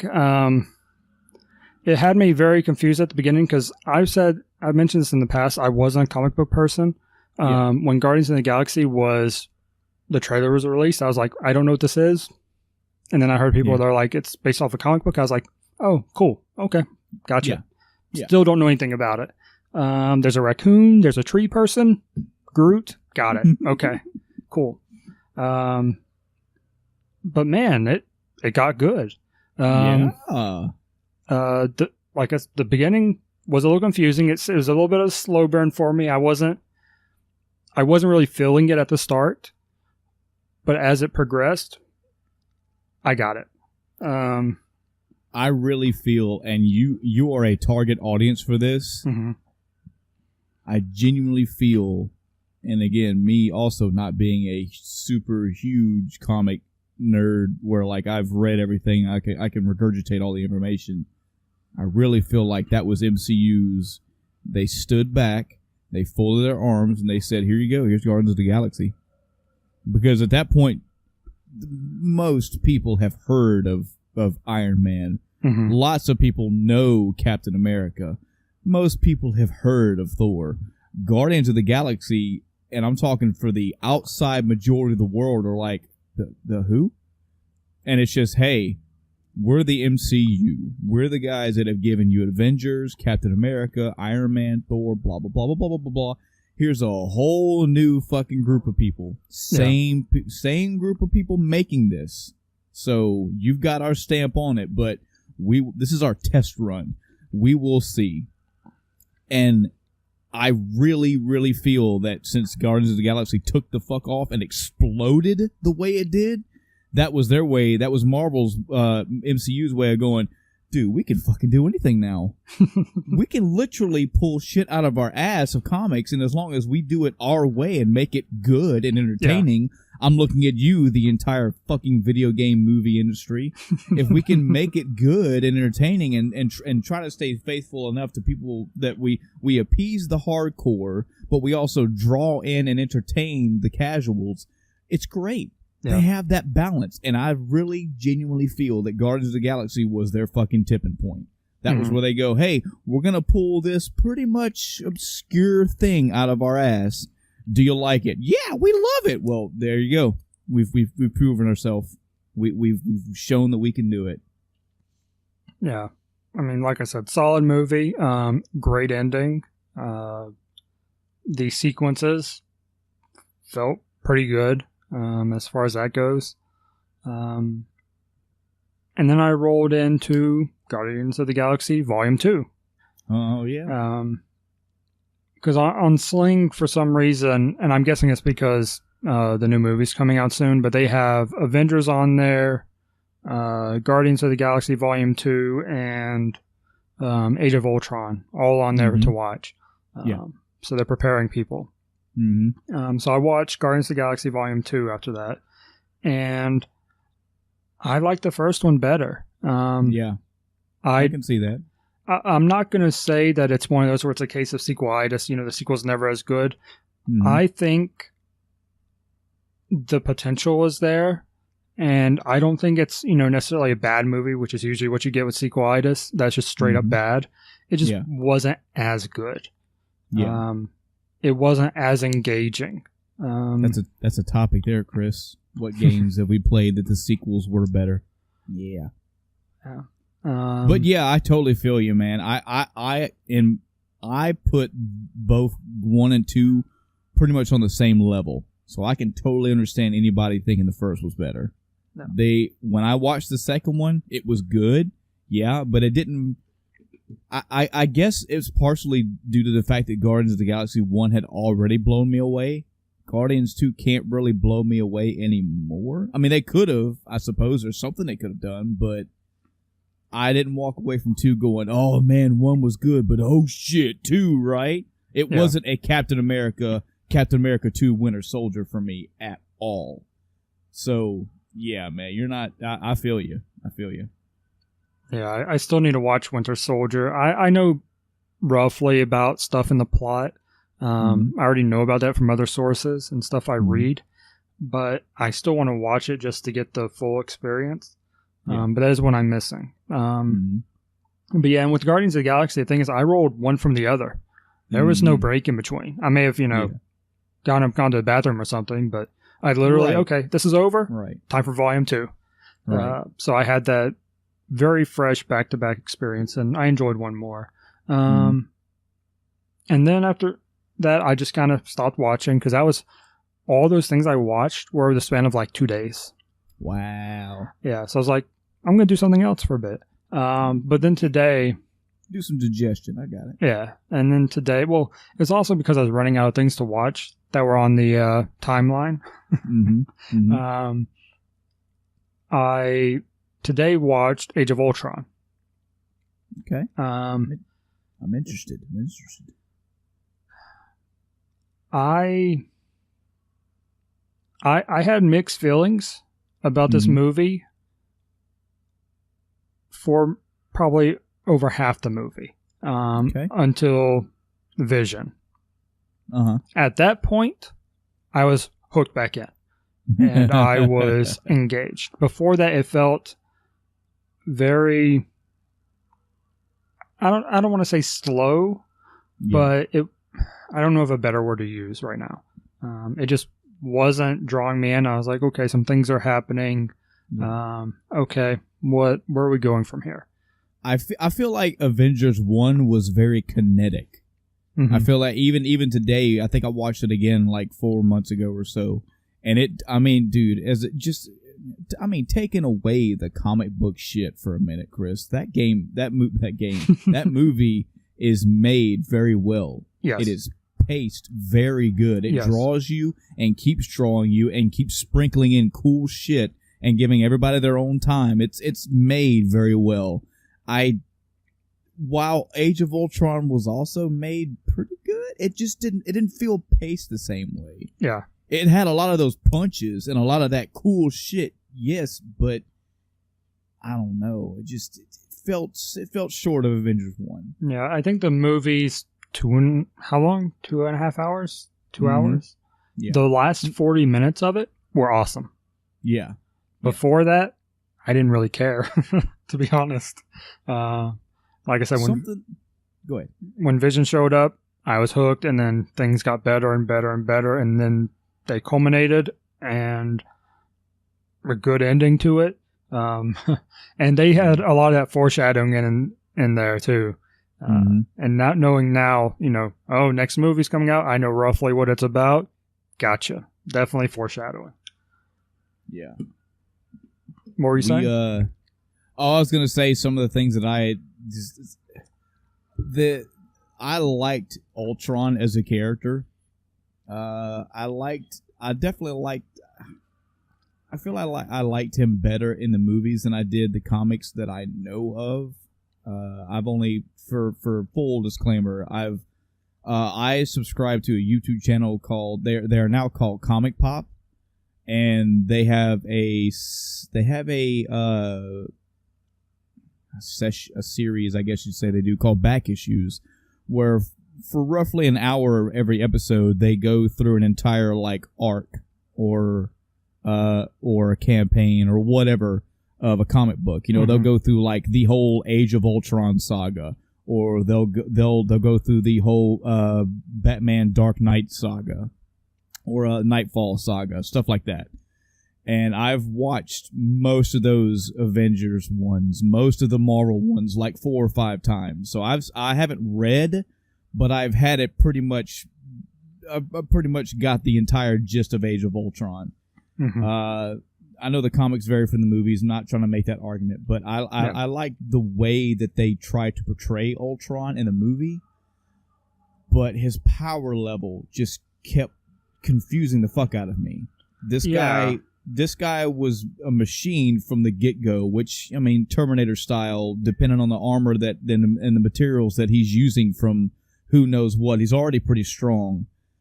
But later, he gets a fucking his entire body is made out of vibranium, which, if I'm understanding correctly, is underneath, but only slightly underneath fucking adamantium. The indestructible shit. Yeah. But yeah, he gets handed here and there a couple times, and I'm like, is it? Wait. I'm so interested to see how, man, we're gonna have a fucking Marvel episode one day, bro. But I'm so interested to see how they're going to do this, and if they even do it with this whole Marvel convergence now, with them actually bringing it. Man, I swear to God, I hope they bring the entire X-Men back and redact all that shit. But I can't wait until 5 years from now. There is a movie with Captain America and Wolverine in the same movie. I hope they go 100% stupid fucking cliche, and I hope that Captain America and Wolverine have to fight first and then realize they're both good guys and then team up, because I want to see how the MCU handles, oh, you have a shield made out of this vibranium shit, I have claws made out of adamantium, let's fucking go. Oh no. Oh wait, you've already had your shield broken before, which was another fucking thing. It's not contradictory. That's for lack of a better word, contradictory. There were too many times in Age of Ultron where I was like, wait, what? Huh? But yeah, definitely around. It almost feels like Ultron was supposed to be nigh fucking indestructible, and yet he got beaten. Which, good guys got to win. I get that, but no, his entire fucking body was made from vibranium. That's something I wasn't sure about, because I didn't get that impression that it was actually used for his body. I didn't think there was that much of it. It was used for the bioengineering later on. I thought that's what his second suit was, the one where they had a... Where he was bigger? Dude, we didn't even fucking say spoilers. Holy shit. We're sorry if we spoiled anything. Spoiler warnings for every fucking Marvel thing right now. But, yeah, whenever I think he had Black Widow captured, and he was like, here's my new suit. I thought that suit was the one that was either laced with or just remade from vibranium. I could be wrong. Maybe I'll go watch it again. Yeah, I'd be interested to see. I mean, is there a basis for this in a comic? What does the comic have him as? What kind of stuff there? I think in the comics he does that. And it's either one of the two. It's either he makes his entire body is made out of adamantium. And I think it's a thing because it's not just him, but he has like 4 or 5 clones. Mm-hmm. Correct us and let us know if we don't do it by next week. We may actually have we'll have to do. But I think in the comics he had his body either made originally or remade. And it was, because I remember it being a thing where it was like, hey, here I am, I'm Ultron. Oh, by the way, my body's made out of adamantium. You can't fuck with me. Oh, but that's not the surprise. And then like 4 clones come out. And they're also all made out of adamantium. And they had to go through those before they even got to him. Vibranium, like or whatever it is you mean? Well, I don't know. That's what I'm saying. I can't remember the comics. The comics stepped it up even more, is what you're saying. Yes. Okay. Right. And that's something that's still confusing to me. This is something I'm going to have to do research on my own to figure out. I thought I was under the impression, this is most definitely a write us and let us know thing, guys and gals. I was under the impression that in comics, adamantium was the thing. I know there are other metals around adamantium. There's all kind of ones. I thought that the vibranium in the MCU was their way of saying adamantium because they couldn't use adamantium. I always thought that Captain America's shield in the comics was made out of adamantium, and apparently it's not. Apparently in the comics there is vibranium and there is adamantium. Those are 2 different alloys that exist in the comic world. So I want to say that Ultron was laced with or made from, in the comics, adamantium. So I'll do some research. Maybe we'll see. In any event, Vision comes along in Age of Ultron, and it's like, dude, you fucking game over. Game over, man. Okay, so in the comics, it was adamantium. There we go. And they are 2 different things. And the biggest difference is vibranium absorbs impacts, and adamantium is incredibly difficult to damage. Yeah. So it's not that vibranium is as difficult to damage, but that it takes impacts better. So if you did it, in a machine way, for lack of a better word, a craftsmanship way, it wouldn't be as difficult to work with. Something like that. Because that was also a big thing. Like, you can manufacture adamantium, but vibranium, but adamantium is it's a huge fucking deal. Like the whole process that even got Wolverine's bones laced with it was it wasn't just, we'll just, yeah. Anyway, Age of Ultron. Yeah. Age of Ultron, like I said, the last 40 minutes, awesome. I think it wrapped up very well and certainly led to the next thing. I don't know very much about Vision as a comic book character. Yeah. So I am very interested to see how it plays out and moving forward and knowing what the next movie is based around. How that ties into the whole thing. Chris, how about that Paul Bettany Vision in the movie, though? So good. I liked it. Yeah. I liked him in the movie. Yeah. And like I said, when Vision showed up, I was hooked again. I was very interested at that point from then on at what was going on, specifically around that character. Yeah. And when it spoke, I was very interested to hear what it was going to say. And I don't think I was disappointed once. So now I've made a lot of progress on getting caught up on the MCU. Very good. I still have a lot to go, but I think the next thing I'm going to watch is resume Daredevil season 2, and then actually I need to double check because I think technically Shield season 3 and Jessica Jones season 1 are first. So I need to watch, and those two seem parallel. That don't really matter. So I'm actually thinking I'm going to watch Jessica Jones first to see if I like it or not. And then if I end up not being into that, because from what I understand, that was actually canceled after the second season. Yeah. So ultimately, I'm not going to care as much. Chris, I got 2 important questions for you. Yeah. Well, one maybe not really important because take your time, but do you think you're going to have all your MCU stuff wrapped up before Infinity War? When is that anyway? I don't know. Is that the 27th? 27th. Yes. Wow. And actually, thank you for reminding me because my wife asked me to check the actual date that I have tickets for. Which it actually led into my second question. Are you going to see? Are you going to see it? Let's see. That's next Friday. Yeah, I got tickets. I got tickets for Saturday, April 28th. What's it rated? It is. Oh, you know what? Let me actually click it. Okay. See if they put a rating on here. You know what? Let me get into it. I actually have to look because all it shows me is the hey, this is what you bought. PG-13. Okay, so that's not bad. At a minimum, one fuck. Yeah.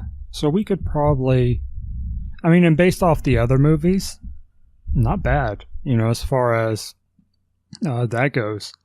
So I think maybe we'll do that. I have to see what else is going on those days. It's no rush. I'm definitely not rushing you. There is no popularity here, no race for this game. But I would love for you to at least get the movies wrapped up before you see it. Yeah. Just to have it all context. And, context and order, I guess you'd say. Right. And that's why I've been doing it like I have, aside from Winter Soldier, and I only skipped it because I could not find it on something I'm already subscribed to, and I would have had to buy it. So you haven't seen Civil War. Have you seen... No, but I do have Civil War to watch, but I'm not watching it yet. You haven't seen that and Winter Soldier, correct? You haven't seen both of those. I can't wait till you do. Yeah. So, and I don't know anything about Civil War at all. I know about Winter Soldier, like I said. So that's the only reason I skipped it. I'll stop being cheap and probably buy it and watch it soon. But I want to knock out those others before I went back and worried about that, because I don't know when these are going to go away for me being able to watch them for free. Because Netflix, they have such a strange system of what they have available digitally. They have everything under the sun on DVD. But digitally, it's so random. Like, something that's old will come back up and be there for you to watch, but something that's fairly new won't be on there. It's strange. Sling is... So, Sling is my replacement for TV. So what I wanted to do was go through and be like, okay, give me a TV guide. When is this movie coming on anytime soon? In particular, I was looking for Winter Soldier, and it wasn't on there, and that's how I got into some of the other movies. But I was like, okay, let me.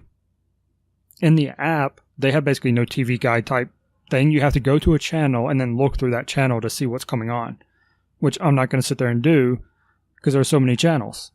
And I actually looked online trying to find a web version of a schedule, and there's actually a website called like Titan TV or something where they have basically TV guides for just about every provider, I think. So I went on there and I was searching, and it doesn't look like Winter Soldier's coming on anytime soon, so that's what I'm going to have to suck it up and just buy, I think, or rent digitally, which is, it's an interesting concept to rent something digitally. But I'll probably end up renting it and watching it. And that'll be a lot of them. I still also need to watch Ant-Man. I don't know how relevant it is. Oh, it's maybe not relevant per se, but it is entertaining. Yeah, let me pull up my timeline. I still have it open. I have a window with 4 different tabs. I've been looking things up on the timeline thing on IMDb, just making sure if I have questions about something, especially, if I was wondering who was in something or when something was released and whatnot. I just want you to know I'm trying my best. I don't want to hype those two up, and you're not going to hurt my feelings even if you don't like them, even if you think they're average. But Civil War and Winter Soldier, those are my 2 favorite. Absolutely, and Winter Soldier probably over Civil War, but they kind of fight for my number 1. Those 2 are so good in my opinion. I love them. I can't wait till you watch them so I can get your opinion on them. Especially having all the back context to go with it. Yeah. Have you seen Doctor Strange? Yes. Okay. So, on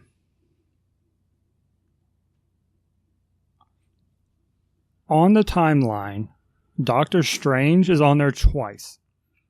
It says the beginning of Doctor Strange is before Civil War, and the ending of Doctor Strange is after Civil War and after Spider-Man Homecoming. And I want to say some time has went by. I think there's there's a space of time in Doctor Strange. That's what I figured. Having seen it, do you think it matters if I watch it before or after Civil War? Does this one matter? It matters. Okay. It matters in and of the character himself. Involved in Civil War? Oh, wait, no, not Civil War, sorry. Infinity War. Right. Before Civil War, no, you're fine. Okay.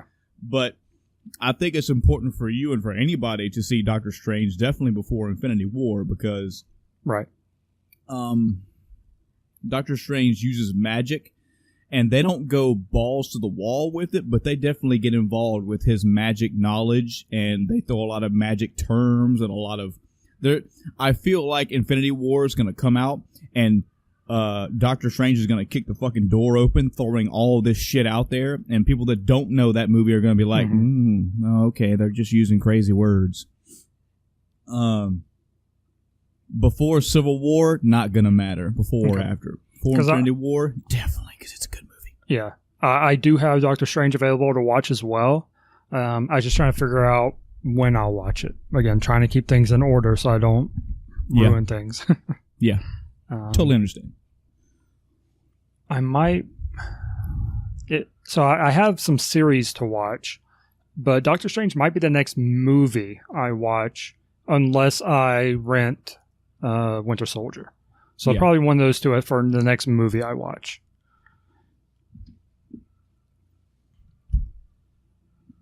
So what else for? Remember, you said you had a long list. I hate that we bogged you down with MCU stuff, but man, MCU is always a good talk for me. Yeah, and there's a very good reason why too. It is a very good series. It's odd and unusual which are the same thing, to have a series of movies be so consistently good. Mm-hmm. I can't think of anything else that's like that. At all. Yeah. I mean, the closest thing you have is maybe a TV series, but that's episodic. Yeah, I can't think of anything to compare it to. They're really good. So now, especially now that you've seen more, you may have already had this opinion ahead of time, but now that you've seen more, you get what I and others mean when we say, yeah, man, MCU's got a fucking check, man. They can do whatever the fuck they want. Mm-hmm. They've got 2 fuck ups before I write them off, and I haven't had one. Even their mediocre ones for me, like Thor 2, give it or take it. Iron Man 2 and 3, could give it or take it. Mm-hmm. But neither one of those have been like, man, I fucking wasted my time. It's horrible. I've found things in those movies individually that I like. None of them have I walked away going, I didn't walk away from their fucking test subject, Guardians of the Galaxy, and went, okay, yeah, so they made this movie about this fucking offhand team. Mm-hmm. My God, Deadpool 2 is coming, and the fucking X-Force is going to be a thing in that. Holy, what a fucking... I'm happy, Chris, that I really am. I'm happy that comic book people are getting, whether they're fucking anal retentive about it or not, they're getting their shit treated well. I'm still the video game guy that wants his shit done right, and it hasn't been done yet. Maybe one day. Yeah.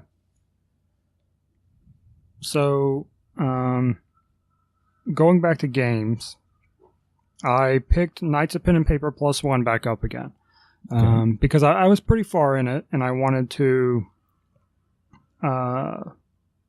get through it so I could move on. I didn't finish the game. I actually got to the final boss, and I was like, nope. Way too much grinding needed at that point. Right. I'm sure if I had the ideal setup at my level, I'd be fine. I don't know what that is. And apparently not enough people play it to care about that, because something I've learned about these games, at least the first 2, is that they're also mobile games. Yeah. I haven't played the mobile version, but a lot of this time I'm looking stuff up, it's all references to mobile, and it's made it very, very difficult to find anything out about these games. I did have one thing that I was kind of embarrassed to realize after I picked it back up, that I was talking about turn order and initiative before, and there are these icons on every character and enemy, and I didn't realize what they were, because I thought they were like levels or something, and I didn't realize they were on the players as well. I guess they just didn't register. But the whole time I've been playing it, at that point, it was however many hours, it tells you who's going when. They're actually numbered 1 through however many things there are, and you know who, if an enemy's going to go next, which ones are not. So you can base your whole strategy around, who's going when. So it's like, all right, this guy's going next. Well, I'm going to stun him so he can't go, and the person that goes after him can kill him, and he can't do any damage. It's essentially voided him out of the fight. I played through first 10 hours or however many hours I put in the game without realizing that.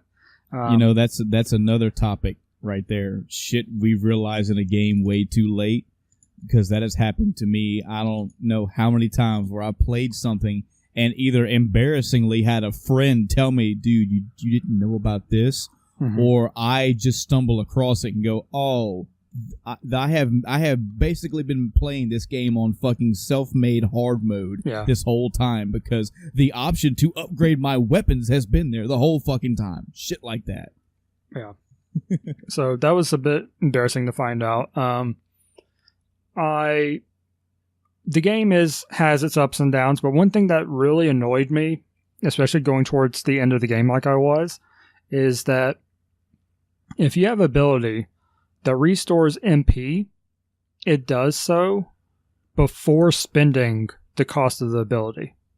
So like if you spend 3, but you're going to get 10 back, you still end up 3 from your cap.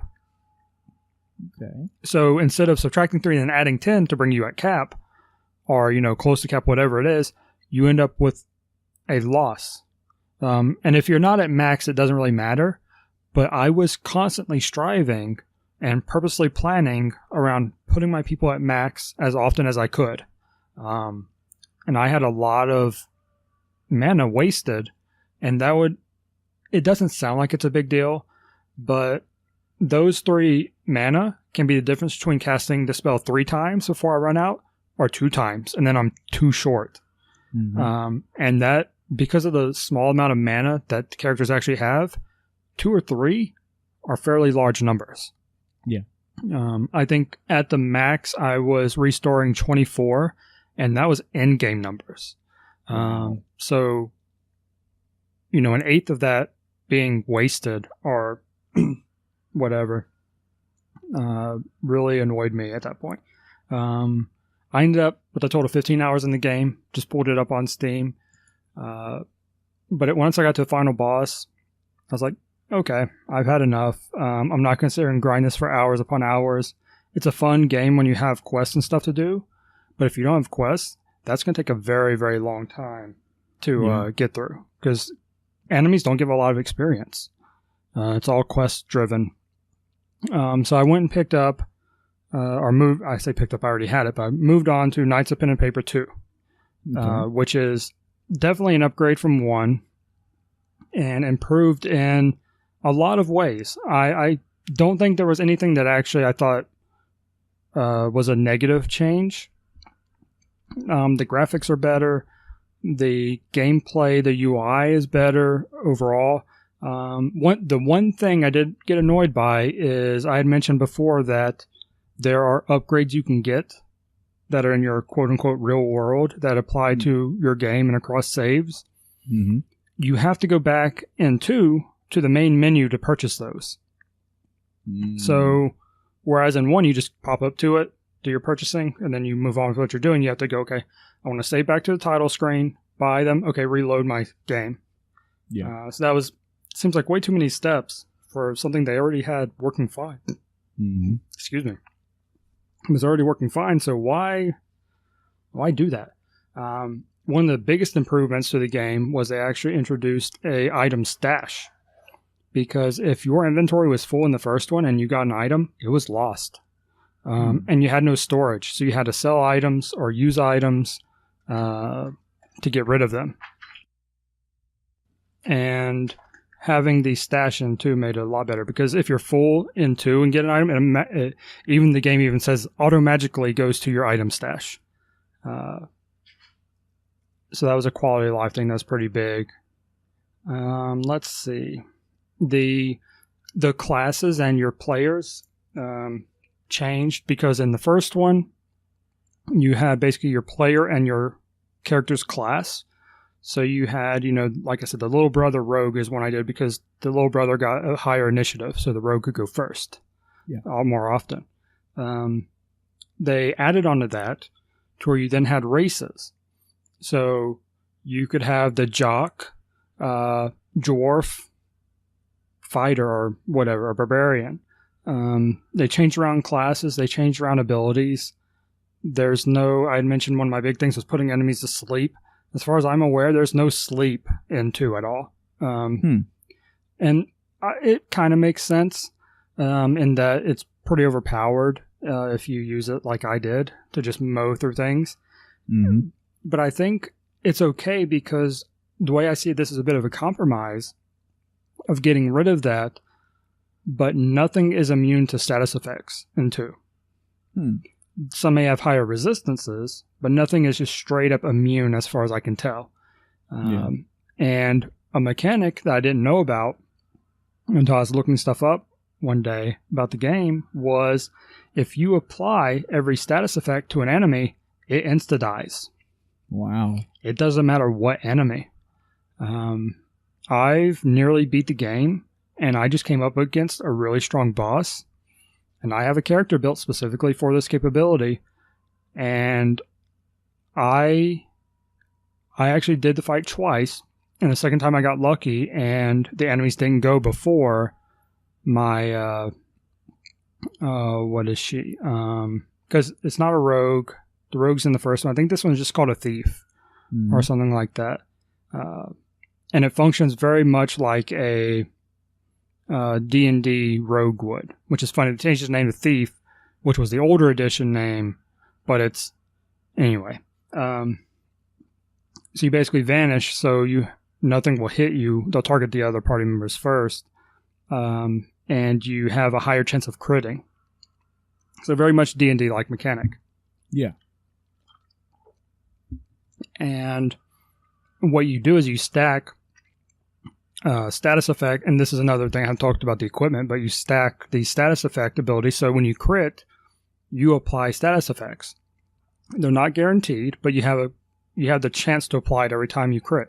And one of the attacks, the ability that they have is 3 attacks at once. So you get 3 swings and each one can crit. So you have 3 chances of critting and applying these status debuffs. One of them hits, if everything applies, it's dead. If one of them hits and some of the things apply, it's still there. And then the second hit crits, it applies, the rest it's dead. So some combination of your attacks doing the status effects, or even applying them in another character finishing out. Because like I had characters that applied weakness, which makes them hit harder, or stun was on on 2 of my characters. So if I was missing stun or weakness, I still had a chance to do it. But that was a broken thing. Yeah. And there's actually a quote-unquote real item you could purchase that would actually let you use 1 less. So there are a total of 7 status effects, but with the item you only needed 6, any of the 6 to do it. But man, that helped me go through the game a lot. They added equipment is more useful overall, but I think it still leaves some to be desired, because there wasn't really much of a reason to upgrade it, especially because like you lost MP by equipping armor, most of them, unless you got some unique item that you couldn't craft or wasn't really that great, other than it didn't subtract mana. So I was torn for a long time. I wasn't using any armor, or I was using the tier 1 armor on my people until late game, because it needs some balancing out. I understand, giving a penalty when you're wearing heavy armor. There was no like leather armor equivalent or cloth armor equivalent for the mages. And even the people wearing heavy armor, their stuff takes mana. So it's kind of a big trade-off, and it wasn't enough of a damage difference to be worth the loss of being able to use abilities. But yeah, overall, I spent 17 hours in the game, 2 more than I did in 1, and I'm still playing. I just took a little break from it. Not bad. I did, after that, was when I started watching stuff, which is one of the reasons I didn't go back to it. But then it was either last night or the night before, I loaded up to PS4 and I saw that you were playing Monster Hunter World. And I was like, I did say I would go back and try it some more. So I loaded it up and I played for 3-4 more hours. Put into it. So I think that brings me up to like a total of 8 hours. I was like, you know what? I haven't done the online thing. I will try it. So I loaded it up. I'm like, all right, online session. What can I join? Nothing. Because I was only Hunter rank 2. And you can't join something that's higher ranked than you, which at this point is everything. You can't, but you can make a match and just pop your SOS flare up right off the bat, and anybody can join you. Technically, you don't even have to do that. Anybody can join your match if you didn't lock it out to one person. Yeah, but I got so mixed results on that. I had a mission where I was basically just collecting mushrooms. It was a side thing, because I was just trying to get through some side stuff. And so I did that, and 2 people popped in. I found like 1 mushroom, they found all the others. Yeah. They knew what they were doing. Yeah. They already knew, yeah. So that was nice. I'm like, okay, cool. I like this. they came in, they helped me. I got it done very quickly.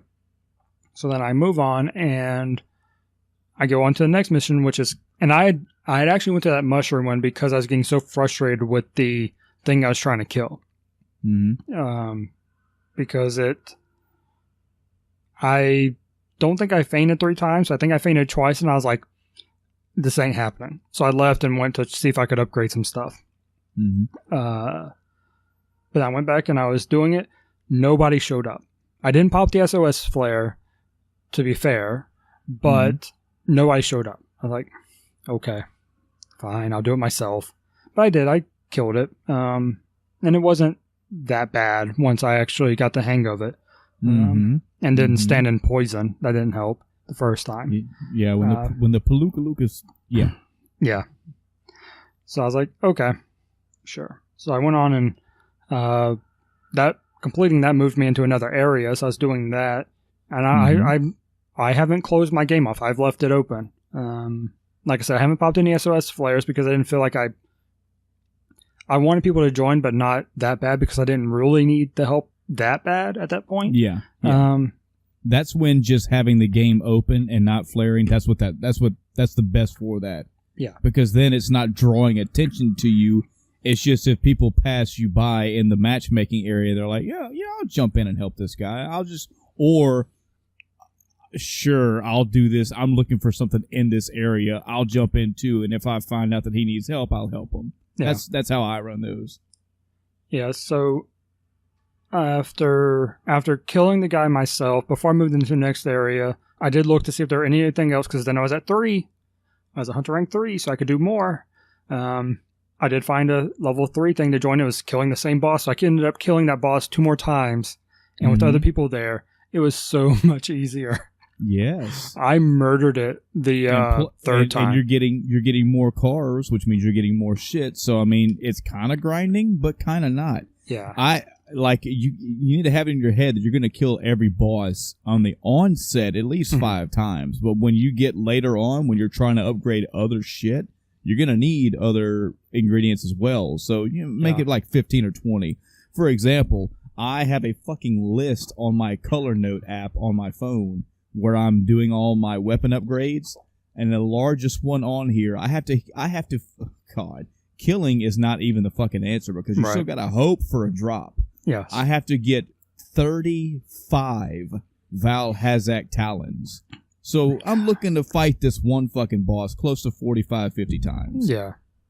And that's one of the things I think I'm going to end up having an issue with, and I felt that when I was playing because I was like, all right, I'm missing one item to be able to upgrade, and I was using the heavy blade, the Buster Sword type that I mentioned. Mm-hmm. I don't like it anymore. When I was playing with it, that first day or first couple days, I was like, okay, this isn't bad. You have to wind up and stuff, but then things started moving around a lot more. I was getting a lot more frustrated with it. So I was like, oh, it gets worse. I'm going to switch back. And I went back to the twin blades. That's my other one I said I was using. So I went back, got my twin blades. I was like, all right, this is much better. I'm enjoying those so much more. And then I randomly hit a button and went in some sort of demon mode. I'm like, yes. Dude, I like this. You are blowing my mind right now. You and I have went on. Okay, well, not exactly. I went from. I think the first weapon I tried was the great sword type, but that was like hour 1. Hour 2, because I played Monster Hunter before, I went to the switchblade because I like the switchblade. It gives me a Bloodborne type feel almost, and I've got 75% of the way through that game using that. The first upgrade that I've decided to upgrade and start using was the twin blades. And that's what I've been using a lot lately because you can dance. You can do a lot of fucking movement. You don't do a shit ton of damage, but in comparison, you get more movement. And I like that. Yeah, so that I've enjoyed the dual blades a whole lot more. But I was like, okay, I'm at the bone stage. I need to upgrade. I'm missing an item. I have a question mark. What do I need? I was like, all right, maybe I'll get it when I go through and, kill that boss. Didn't get it. I'm like, okay, what is it? So I look it up. It's like, yeah, it's the medium bone. I'm like, okay, where does this come from? The guy I just killed. Yeah. Oh, okay. Yeah. and I killed him 3 times and did not get it. And didn't get one, yeah. I got it in the next area off the next boss, I think. Yeah, I get it. I've been getting my medium M's off the Baroths a lot more. That's something that, again, you got to kind of try to treat this game with some kid feathers, with some kid gloves, because there's going to be some shit that you're going to want to complain about, like I have. But again, this game has seen major quality of life upgrades. Another example of that is going into you go straight to your fucking trunk and you go to manage items, or you go to craft items or your crafting list, and the ability to go, I want to craft this item.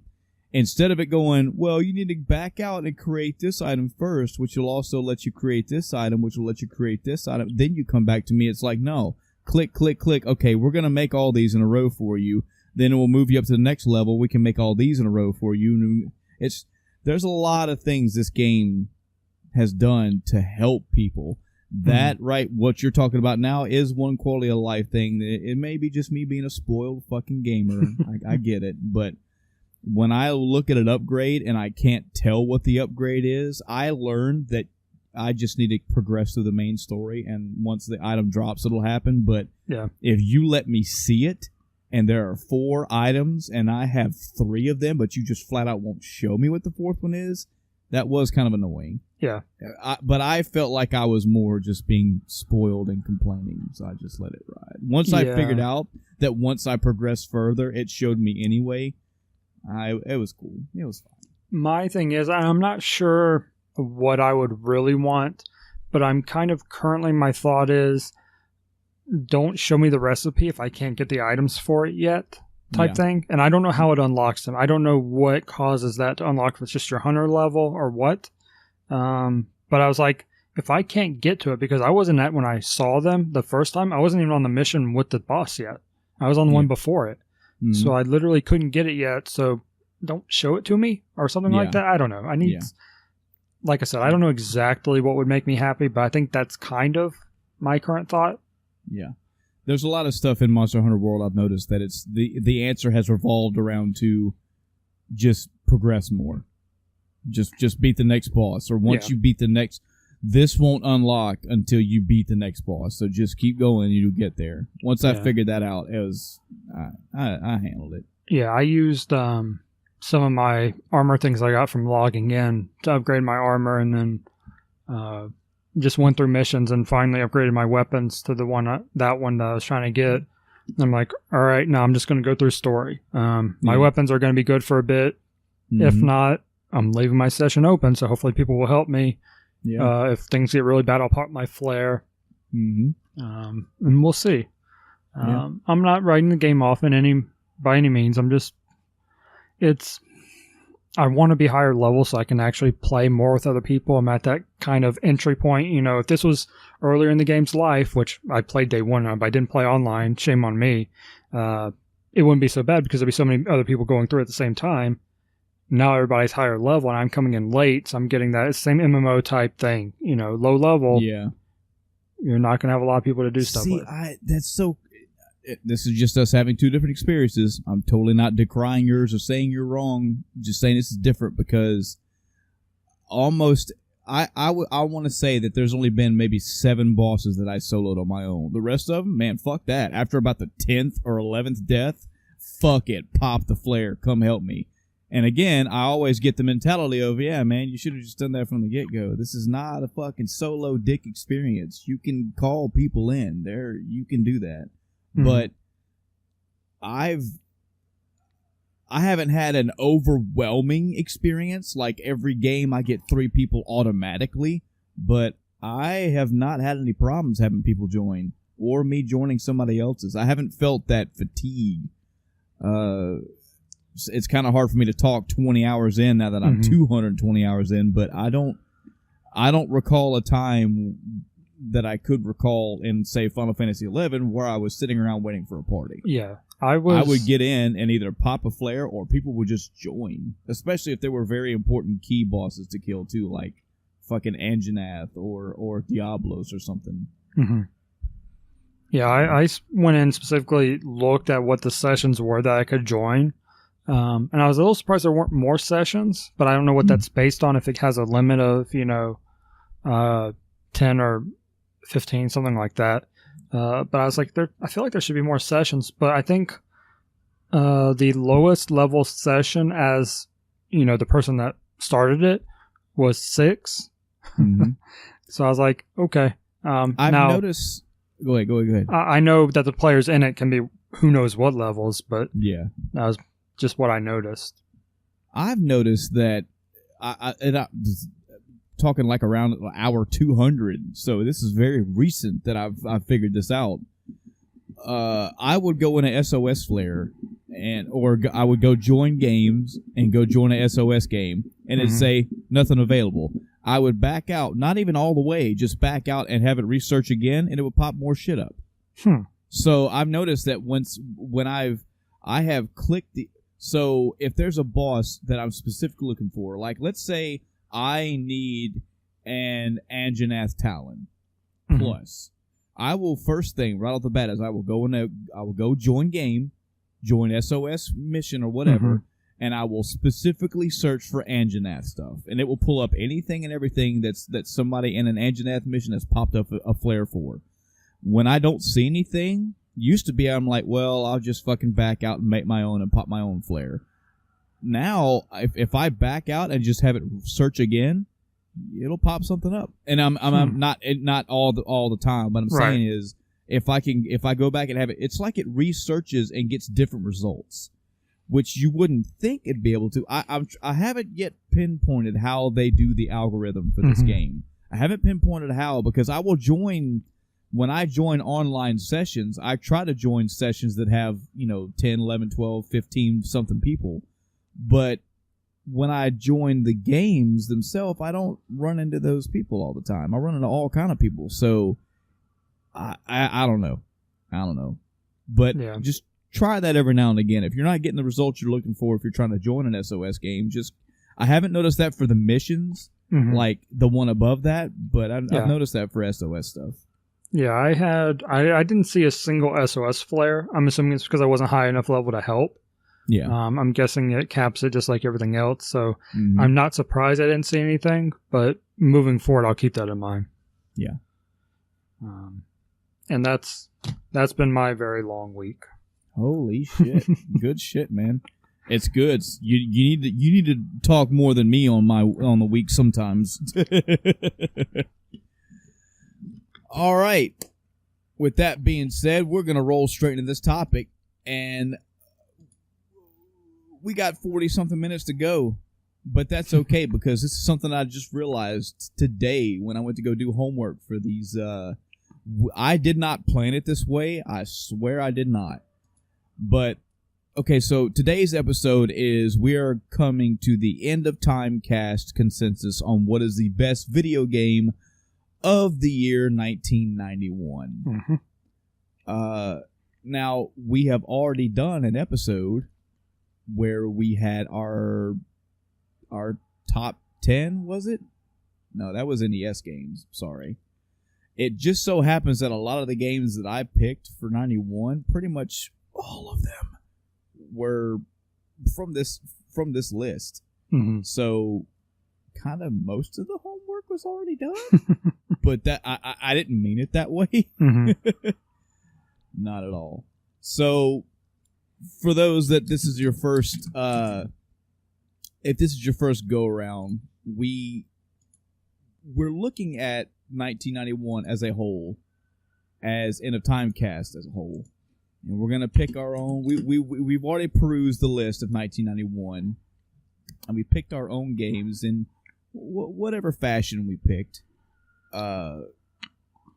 We've tried to determine on our own what we think is our top gaming picks of this year.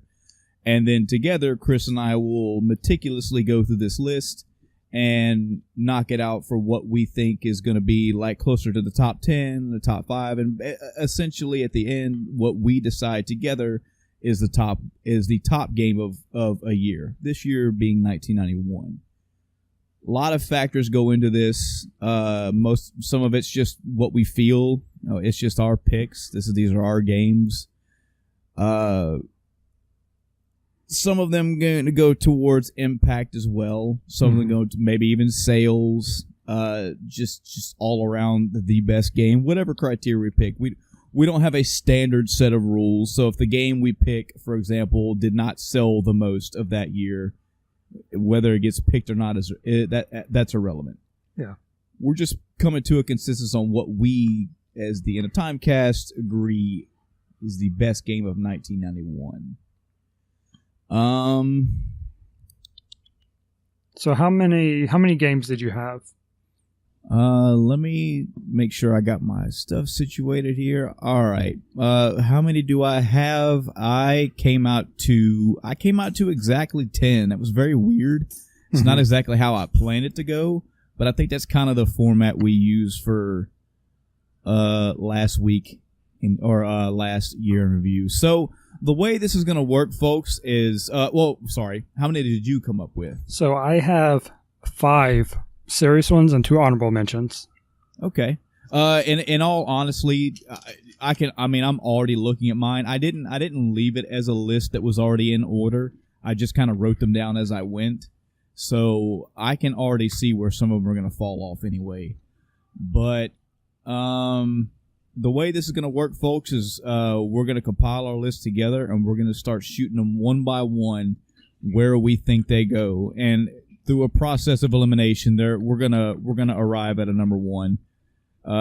We had an idea. It's probably gonna come into play later down the road whenever we're gonna have like 70 games in a year worth mentioning.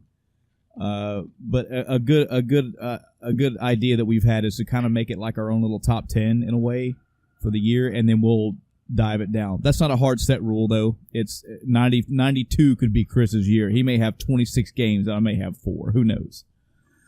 But let me clear this sucker off right here. All right, let's dive into this shit. So, in no particular order, just plotting out games, just shouting out the games as they come. Let me go ahead and start with you, Chris. Give me one of the games that you had for your year. Battletoads. All right, that's easy enough because I actually had Battletoads as well. Nice. A few things people got to remember about 1991 is that the Super Nintendo was already out at this point, so you're definitely going to see a lot of Sega Genesis and Super Nintendo games in this era. The 4th generation that kicked off is what I'm getting at. Battletoads, this is a Nintendo game, so this is later into the NES cycle, and yeah, I agree. It deserves a spot on there. A couple Nintendo games on my list are on there. So I'm just going to go ahead. And I'm sorry, this is not a video podcast, folks. We would have like a whiteboard or something, but I'm just actually going to put on here Battletoads. All right, so we're just going to work our way down the fucking list and name off games, and we're going to place them above or below in a death battle type fashion. All right. So a game that I have on here, Chris, is Sonic the Hedgehog. Yep, me too. I'll be damned. It's already getting easier. Now this is going to be just to give it its fair due. Yep. Do you think Sonic the Hedgehog goes above or below Battletoads? I think overall above. Yeah. I tell you, I think we're going to have a first contention right here. I think it goes below. Okay. I have found in my recent playthroughs of the original Sonic the Hedgehog that Battletoads offers more when it comes to level design, to level offering. The resistance to that, though, being difficulty. Yes. Because Battletoads has a severe difficulty spike early on. And, I mean, not to take away from Sonic. Sonic gets harder later on as well. Mm-hmm. It gets more difficult later on. That's a fucking audio clip. I can hear it right now. Sonic does get harder later on, doesn't he, Chris? Leave me out of this. Yeah, no problem. I have no fucking doubt in my mind that Sonic is an icon. It especially early years of Sonic, it's up on a pedestal. It definitely has been. But the fact that level 1 So the first level of Battletoads is a side scroller that ends in a reverse first person boss battle. Sonic's first level, and I think the first and second level, because isn't Sonic's formula like it was like you get Act 1, Act 2, and then Act 1, Act 2, Act 1, Act 2, and it was like the same, like Green Hill Zone Act 1, Green Hill Zone so. Act 2, right? So just lumping Green Hill Zone together, it's fast paced. It has the music and iconography that people know of when they think of old school Sonic, no doubt. From level 2 on, when Sonic has the brakes put on him, you get a different feel. And the level design in comparison, two different things. The second level of Battletoads, you have a vertical shaft that you traverse and slam up against and dodge fucking electrocuting things. The level 2 of Sonic, I think was it Marble Hill Zone? I need to check this. I don't think right so. Now. It might be. What was it? Because that was the ruins. Because Sand came later. Casino was later. It might be. All right. Green Hill Zone is Act 1. Green Hill 2 is Marble Zone. Okay. And if memory serves me correct, starting with Marble Zone, you really got the speed pulled back. It was a lot of the square moving blocks in your way. Yeah. Man, you got to forgive me. It's been a long time. And I feel like that's the idea that I got from Sonic most of the way through. Level 1 or Act 1 and 2 was fly through, do the loops, fucking go, jump when you need to. If you stopped, well, that was really on you. You could have kept going. Most of the levels onward were just stop and go. The level designs in Battletoads, they pretty much gave you different shit to do almost every one. It's almost like you had a mixture of all of them. You had a few side-scrolling left to rights. You had one vertical one that was you were inside of a vertical shaft. Another one was a vertical traverse where you were climbing snakes. You had the speeder bike level. You had the speeder boat level or speeder jet ski level, I guess you'd say. I'll tell you, I feel like when you put Battletoads and Sonic right the fuck up against each other, the world will go, "Are you fucking kidding me, Sonic?" Yeah. But you and I are in the thick of gaming, and I think we need to give Battletoads its just due when it's going up against a game like this, because as we mentioned the 91 year in review, Battletoads has a lot to offer that people don't realize. Yeah, and that's fair, but the thing is, it also comes down to perspective. Because we're looking at games that are now how old? 27 years old roughly, and we're looking at it from our perspective now. But what about then? Then, as a child playing Sonic, I had a blast with Sonic. Sure, it slows down at times. I didn't care. Chris, you had a blast because of blast processing. But Battletoads, I didn't even play that when I was younger, but thinking about it from that perspective, I think that I sort of enjoyed Sonic more because of the difficulty spike.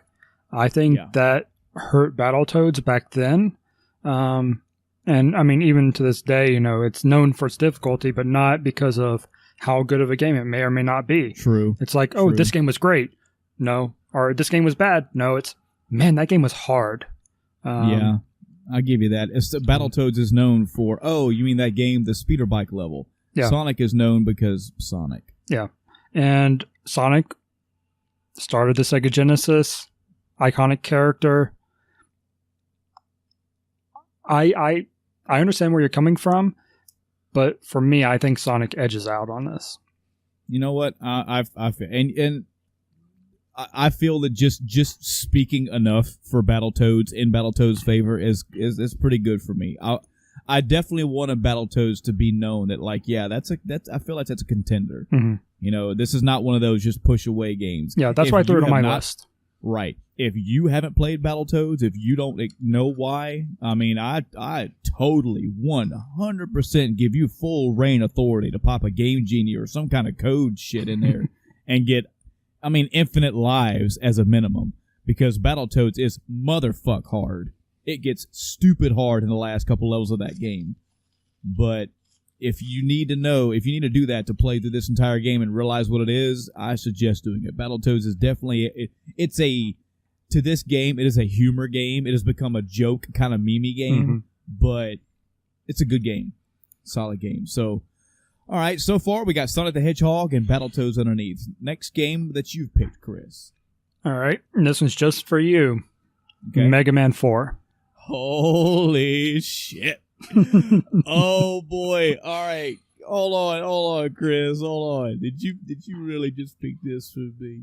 Yeah. Oh, I mean, I've talked about Mega Man, my little bit of experience with it. I recognize it as a good game. It isn't truly just for you. It does deserve to be on the list, right? But yeah. All right. Well, of course, I also put Mega Man 4 in here, but I want to I have to go ahead and get this part out right now. This is going to be a spoiler for this whole episode, because people are going to want to know. I'm sure Chris maybe want to know. Unfortunately, folks, the End of Time cast itself is not going to come to Mega Man 4 being the greatest game of 1991. Even I know that. For me, Mega Man 4 is my personal favorite game of 1991. It is my personal favorite NES game, yes, but I have enough common knowledge to know that there are other games in 1991 that came out that are just better. Not better for me, but better in a general popular End of Time cast sense. That being said, where would you put Mega Man 4? Let's start at the bottom. Would you put it above or below Battletoads? I would put it... This is rough. Yeah. Kinda. Because both of them, for me, the negative is the same, the difficulty. I'm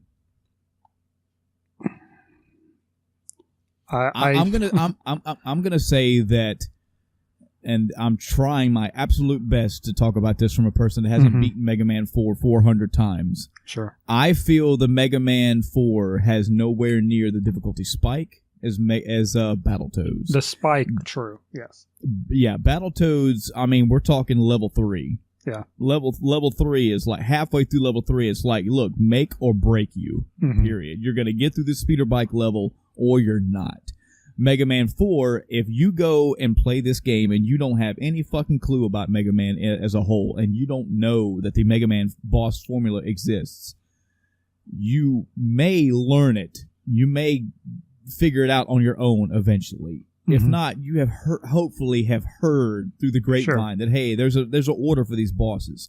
So if you are average, below average at Mega Man games in general, or platformers in general, you pop in Mega Man 4, the first boss you pick is, I don't know, fucking Ring Man. You manage to make your way through Ring Man stage. You get the Ring Man boss, and he just wipes the fucking floor with you. You can go try another boss. And you can work that all the way around till one, you either beat a boss that's easier for you, or you make your way to fucking Toad Man, where you wipe the floor with him. Then you pick you got the rain flush. So now it's, well, I got this more powerful weapon. Let me go back to Ring Man. Oh, well, it didn't work for him. Let me just go try another level and another boss. If you are completely ignorant on Mega Man, I feel that with enough time, you will work your way through the difficulty and the problems. Yeah, that's fair. The same could kind of be said for Battletoads, but dude, that's fucking very that's timing sensitive like a motherfucker. And if you make it past level 3 of Battletoads, that's great. Level 4 is hard. Level 5 is harder, etc. It just goes on.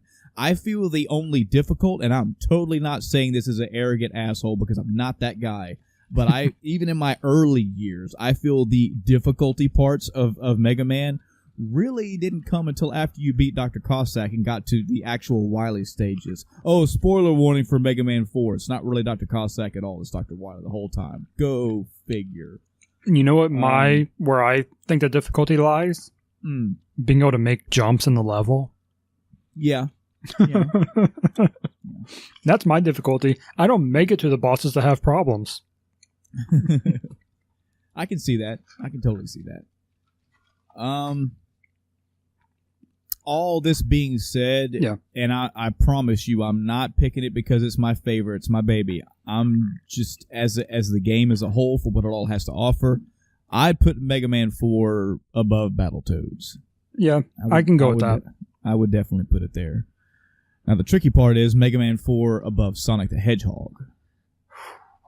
I'm going to make you start off this one. Man. This is rough. Remember, there is no hurt feelings in any of this. Trust me. I know that it's not going to. I don't even care if Mega Man's in the fucking top 5. Mm-hmm. I understand reality, but it's going to be interesting to see where these games lie. Personally, for me, based on what I've played, I would put Sonic above it, just because I found it to be a more enjoyable game. Yeah. Sure, it's not all fast-paced, but didn't really care. Still fun game. Mm-hmm. Mega Man, like I said, there's that difficulty, especially if you're like me and you just can't jump in a game on Nintendo for some reason.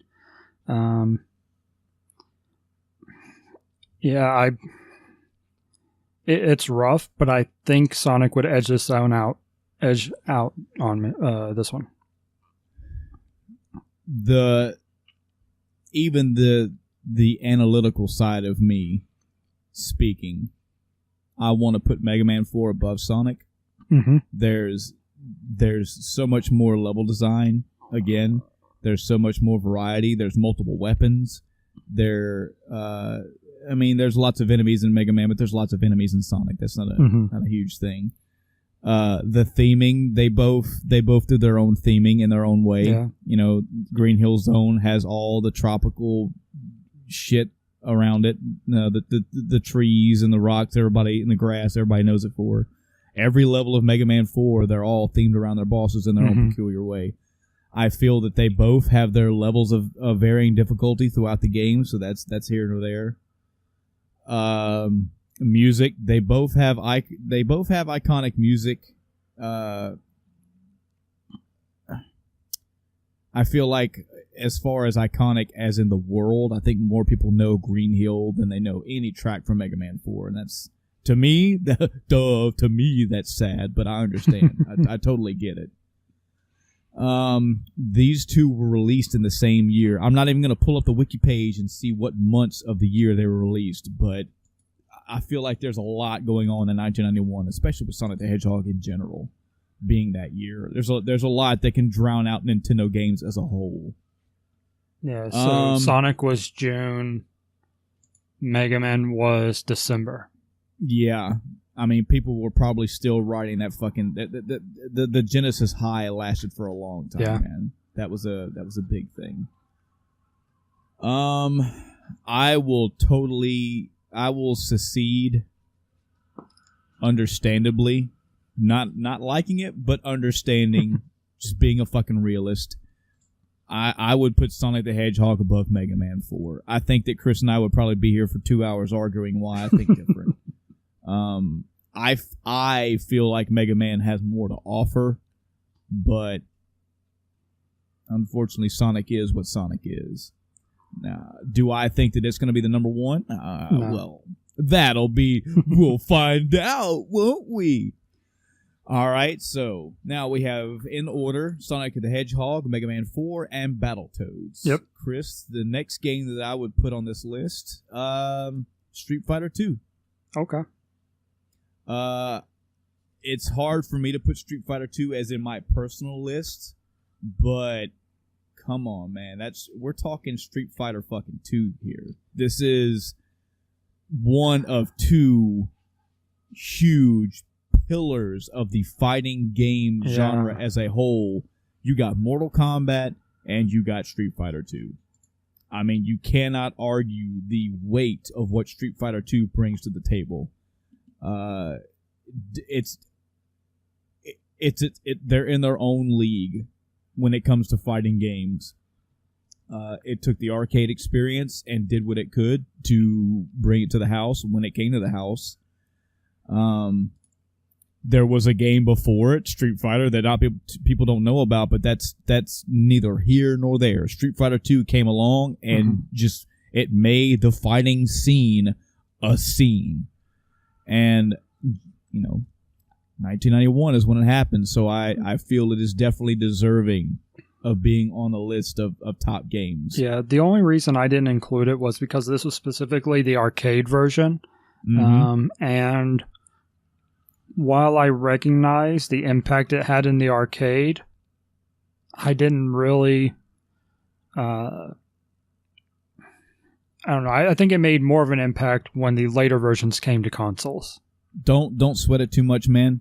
Because if I'm taking Street Fighter 2 just as it is, the arcade game, and as a fighting game, I honestly would put Street Fighter 2 below all these games anyway. Sure, it's a fighting game. Once you beat all the main bosses, it goes relatively to multiplayer. And if your multiplayer experience is either you get your ass kicked or you don't have one, the game kind of loses its flavor. Yeah.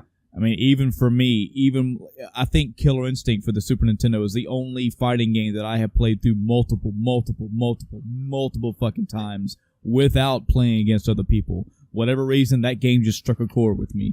Street Fighter 2 never did. I played Street Fighter 2 with friends. I played it quite a few times with Chris. But this is not is it a good fighting game? Yes. Game of all time or game of 1991 deserves to be on the list, sure. But Injustice 2, this game is not. Yeah. So even if we're going to have multiple games coming, I'm cool with leaving it on the list, but I'm going to put it at the bottom. Yeah, absolutely. I have no issue with that at all. Yep. Sonic the Hedgehog, Mega Man 4, Battletoads, Street Fighter 2. What about your next game, Chris? All right, jumping into the big leagues. Oh, boy. Final Fantasy IV. Oh, believe it or not, that is not only do I also have that game, that is the next game I have on my list. Yes. Oh, boy, it's about to get hairy. So is it fair to say it just goes to the top of what we've got so far? Bruh. I feel that it's going to have its time to have its battle in our list here.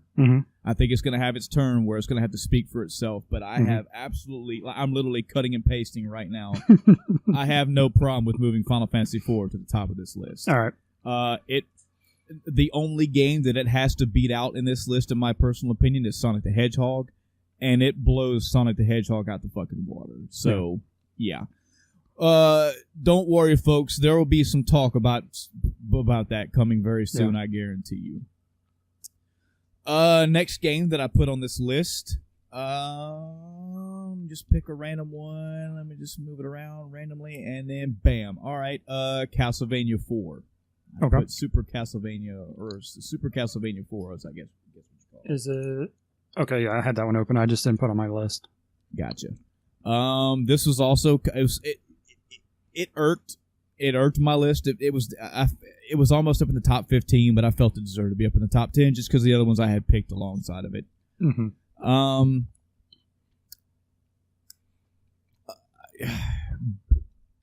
I feel it, given the number that we have right now, I feel it deserves to be with these group.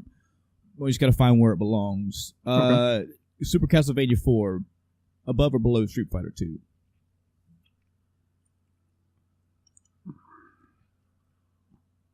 Above. I would also say above. Again, I'm so sorry, and I this is gonna be. I hope that all the fighting game fans listen to this episode. I want people to understand, and I'm hope I'm speaking correct for Chris as well. We don't hate fighting games. I have mad fucking respect for the fighting game scene as a whole. I know what EVO is. I've never been to one. I follow it vicariously through Super Best Friends. I have no problem admitting I don't watch it on a like religiously. I've watched a lot of top 8s and top 30s or whatnot. There are a lot of fighting games that are good as far as how they've grown in graphics and how they've grown in storytelling and mechanics, etc. All these things. It's just that I'm not a multiplayer person. I'm not a versus player. I'm not a huge competitor, and I've never grown up with a huge competitive environment. So I'm sure right now there's 20 some odd listeners that are ripping their fucking head out and throwing their fucking computer through their. Are you fucking kidding me? Are you just gonna not respect Street Fighter 2? I'm sorry. It's just a fighting game. There's only so many times I can play the same, fight against the same bosses before it's like, all right, well, the next challenge is. And I understand also that goes with any game. It's just me beating the same game repeatedly. How many times I want to beat Street Fighter 2? Nothing compared to how many times I want to beat Sonic the Hedgehog or Mega Man 4. So, all that disclaimer aside, I agree. Super Castlevania 4, above or below Battletoads? At this point, I think I'm going to redirect it back to you because I didn't play Super Castlevania 4. I have very little knowledge about it. That's no problem at all. I'm going to say that that's a tough one. I do feel that Super Castlevania 4 also gets difficult later. I think they equally have some difficulty spikes in them. I still think Battletoads edges 4 out when it comes to difficulty. There are at least 3 to 4, arguably 3 to 4 levels in Battletoads that will you're fucking done. You're not this is gonna take you months of fucking work to get by. I don't feel that so much with Super Castlevania 4. Graphics, that's kind of a bitch comparison to make because one was on a 4th generation console, one was on 3rd. Mm-hmm. They both have iconic music, or even not iconic. They both have music they're known for.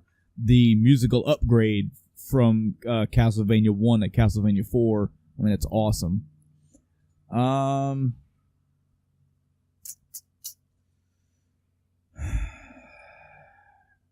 I guess for me it comes down to if I'm locked in a room and I gotta pick these two that I'm gonna play, which one am I gonna play? Believe it or not, I'm probably gonna pick Battletoads over Super Castlevania. I think so 4. as well. Now, and again, I'm not bashing Castlevania either because if it's Symphony of the Night's already close to the top of this list. This is a different type of Castlevania. Yeah. Again, when I talk Castlevania, or when we talk Castlevania, because I know Chris understands as well, there's really 2 types of Castlevania. Mm-hmm. You've got side-scrolling whip 'em up, or you've got Metroidvania. Yeah. So, I like a lot of the side-scrolling whip 'em ups, but I love the Metroidvanias. So, yeah, I'm gonna put Super Castlevania below Battletoads, and that's totally fine because now there's nowhere else for it to move, and that's where it sits. So now, from top to bottom, we got Final Fantasy IV, Sonic the Hedgehog, Mega Man 4, Battletoads, Super Castlevania 4, and Street Fighter 2. Chris, your next game. All right, this is my last actually for the list game. Another big hitter, Legend of Zelda: Link to the Past. Oh boy, the gloves are off. That's it. Yeah, this is the big one. Let the fight begin. I was wanting this later. I wanted this so later, but it's happening now.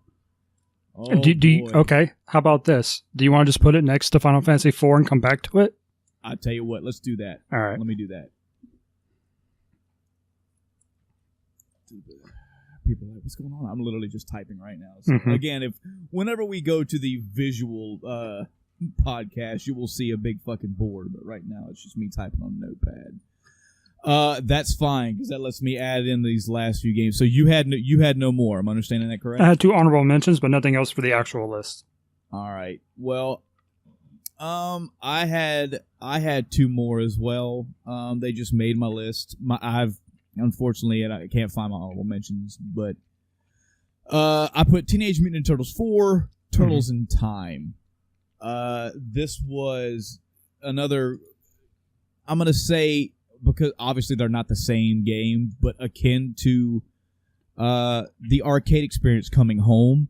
For those that got to experience Teenage Mutant Ninja Turtles 4 in the arcade, this being on the home console, especially on the upgraded Super Nintendo graphics, this was awesome. This was good multiplayer fun. This was kind of that middle area of gaming knowledge and experience for a lot of gamers, but those that played this game, you knew. You got to see all the iconic characters you knew, or at least a majority of them. They were all brought from the 80s and 90s cartoon that everybody knew and loved. the mode 7 graphics of having, like, for example, the fucking you could take the Foot Clan and throw them against the screen and crack the screen, shit like that was awesome. You definitely got an arcadey feel with this game. Again, I know for a lot of people it's probably a middleware, but I felt it deserved it, so I put it on my list. Now, as far as where it goes, right off the bat, I'm definitely going to say it goes above Street Fighter 2, even as an arcade experience. You can come back to this game. This shows the level of, we'll say, our arcadey multiplayer experience that I care for. I care for something like Turtles in Time. I know it's a button masher. It's just a beat 'em up. I get that. But the fact that it's less and less, there is some competition to a degree. I mean, you want to get the pizza before the other guy does. Maybe you want to beat up more people than the other person to get more points. But for me, if me and Chris are in fucking Chuck E. Cheese playing this game on our arcade, Skating it's the rink. fact that, sure, yeah. The fact that I'm playing with him is more fun to me, and us progressing through the level is more important than what fucking score he has compared to mine. Yeah. So that's just a long-winded way of saying why I picked this one over that one. Turtles in Time over Castlevania 4, that's a no-brainer. Sorry, Castlevania, but yeah, I'm definitely going to pick Turtles 4 before you. Battletoads, again, yeah, I feel pretty comfortable in saying that. I would put that above that one. Yeah, I think it was more accessible. They're similar games overall. Sure, Battletoads has a lot of variety, so a lot of it's not similar, but overall, similar games. And I think Turtles was a better experience. Yeah. Now, my personal struggle, which I'm going to have to ask for help. Turtles 4, Turtles in Time, above or below Mega Man 4? I personally probably put it below Mega Man 4. Yeah. It was a fun game, but also one thing to keep in consideration, it was one of 4 games, Turtle games, that year. Yeah. Yeah. So it's a bit of a saturation there. I'd have to actually break down, what was for what system and what was where. But I think overall, Mega Man 4 just ekes out on top as the overall single solid game in comparison. Okay, thank you very much for making that easy for me. Appreciate it, because that's what I was going to do. I just didn't know how to word it. Yeah. Everything I said about Mega Man 4, copy paste, say it with more vigor, and that's why it's going above Turtles in Time. The last game I have on my list, and again, I'm sorry I usually have honorable mentions, but I have lost my list. I have Metroid 2, The Return of Samus. Okay. It's a Metroid game. It's a Game Boy game. It didn't ring a lot of bells for a lot of people for some odd reason. Even I personally have only played through this game probably a third, so I don't have the full entire experience of this game. I have not even played the Return of Samus, whatever the new Metroid game was last year. I just know what Metroid is, and I felt it deserved to be a spot on here. It unfortunately, even for a lot of people, this is definitely no Super Metroid. I get that. Some people have said it's even a downstep from the first Metroid game, which I don't know. I think there's an argument to be made on both sides for that. But I felt it deserves to be on the list. As far as where it goes, definitely going to put it above Street Fighter. It's a Metroid game. I would sadly put it above a Castlevania 4. Battletoads. Well, the only thing I would say against putting above Castlevania was it was a Game Boy game. I didn't play the game. I don't know what limitations that caused for the gameplay itself. Just throwing it out there. I think I'm comfortable. With that. This, again, unfortunately, Metroid 2 doesn't hold a huge monument like, say, Super Metroid or Metroid Prime. Right. And I am not decrying this game. It is a good game. It is a Metroid game. But, yeah, I think it's pretty good below Castlevania 4. I can totally live at night with that. All right, Chris. So our list right now, going from the bottom of the list, which I know is opposite of what we've been doing this whole episode, but bottom up, because we're about to have a fucking rowdy dow. We got Street Fighter 2, Metroid 2, The Return of Samus, Super Castlevania 4, Battletoads, Teenage Mutant Ninja Turtles 4, Turtles in Time, Mega Man 4, Sonic the Hedgehog. And fighting for the number 2 and number 1 spot, we have Final Fantasy IV and Legend of Zelda: A Link to the Past. Oh boy. All right. Let me go ahead and say this right now, Chris. Okay. I'm 100% certain that no matter which one of these two we pick, we're about to piss some people off. And I understand that. I completely understand that. Yeah. We, as the end of time, are going to make some enemies with this, but I hope people understand that we are coming at this with Chris and I together, not a panel of people and not fucking statistics. I feel that Chris and I have played both of these games enough, or if not, if we haven't played one, if we play one less than the other, we know enough about these two to give them their due diligence. So I guess it's kind of a way of saying sorry. And I'm not even going to say sorry, not sorry, because I definitely am. I understand that this is gonna break some hearts, but this is how these lists go, though. This is how it is, man. This is the first of many years that this is going to happen. And it may not just be the top 2. It may be the top 4 games we're having this conversation about. And trust me, guys and gals, that's coming. All right, so let's fight the fucking battle at hand here. We have Final Fantasy IV stacked up against Legend of Zelda: A Link to the Past. Just a quick take, Chris. Somebody fucking walks up to you in the street, says, Chris, right now, Final Fantasy IV, Legend of Zelda: Link to the Past. Go. Just pick one. Link to the Past. Link to the Past. Oh, man. it actually pains me to say that. It does. But thinking about it, yeah. So let me give some Final Fantasy IV. Let's give Final Fantasy IV some light here, okay? Okay. We got at this point in the Super Nintendo lifespan and in the Final Fantasy lifespan, if you don't count, say, the Game Boy games, I don't remember how many had come out before this. I think the adventure games had been out to now, but yeah, it's a whole mess. For Super Nintendo, Chris, if you would fact check for this for me real quick. Final Fantasy Mystic Quest. I don't know if that has been released yet. I think, was that 1990 or was that 1991? Because either way, Mystic Quest was 1992. Okay, so cool. This was Final Fantasy 4. So, okay, let's double check Final Fantasy 4. Are we talking Super Famicom release, or was that North American release? So it was Super Famicom, SNES, Japanese in July, North America in November. Okay, so this definitely was. So, yep. For a lot of people, up to this point, per the timeline, your Final Fantasy experience was Final Fantasy 1 full stop. You had there had been Final Fantasy 2 and Final Fantasy 3, but unfortunately, back in this day and age of life, you really didn't have that option. Those were Japanese releases. You didn't get a chance to play those.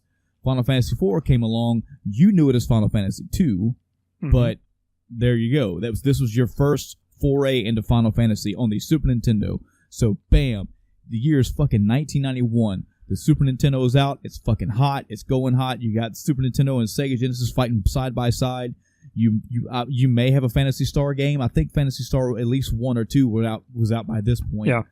But you were looking for an RPG experience on the Super Nintendo. Bam, Final Fantasy comes along. So you've had all this time from the first Nintendo Final Fantasy. If you generally liked Final Fantasy or loved Final Fantasy for the Nintendo, when you heard Final Fantasy 2 was coming out for the Super Nintendo, this was it. You had to have this. You had to know what it was. The fucking opening alone to this game with the fucking with the fucking Red Baron theme and the airships flying along, you're like, airships, yeah. I remember I played. There were some airships. Not the hey, you remember this cool shit, but like you're looking at something with upgraded graphics. You had the Mode 7 fucking world flying underneath you. You had that awesome fucking Super Nintendo music playing. You got to see the ships. You got to see characters. What is that guy? That's not like a fighter or a black belt. I remember. That's somebody. And what is he? A dragoon? What's a dragoon? That's cool. So on and so forth. And the story that unfolds, the amount of character development and story development in this game pales. Final Fantasy 1 pales in comparison to what goes on here. Because in Final Fantasy 1, you just really had the main overarching story in Final Fantasy 1. You know, you had the four fiends, which all tied into Garland's plot, which was all a big time thing. Cool. Final Fantasy 4, yeah, you had the Empire and you had the big overarching shit going on, but every character had their own thing. Every character had their own story, their own place and time, and their own reason for being in this game where they were. Spoiler warning for Final Fantasy 2/Final Fantasy 4, just in case. I mean, if you haven't played this game, you need to. This is a Super Nintendo treasure right here.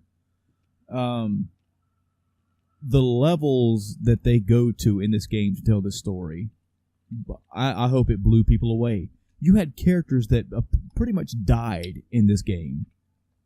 You know, games having characters that died is a big fucking thing. When Palom and Porom, the 2 mages, were turned to stone and they did that to save your ass, that's a moment. That is a put the controller down, dude. These guys just died. Wow. That is a fucking monumental moment in gaming history, much less Final Fantasy. Yeah, they got fixed later on. That was really cool, but that's a moment. I mean, you have so many times in gaming history where characters have died, and it shocks you to the core. Spoiler warning for Suikoden 1. You've had your warning. Gremio dying in Suikoden 1 rips your fucking heart out. Spoiler warning for Metal Gear Solid 3. You've had your warning. A big boss dying at the end. It's fucking huge. Travel all the way back, folks, to Final Fantasy IV, 1991. Characters dying. Big deal. Yeah. Not saying that was the first game to ever do it, but Final Fantasy came along and did it for you.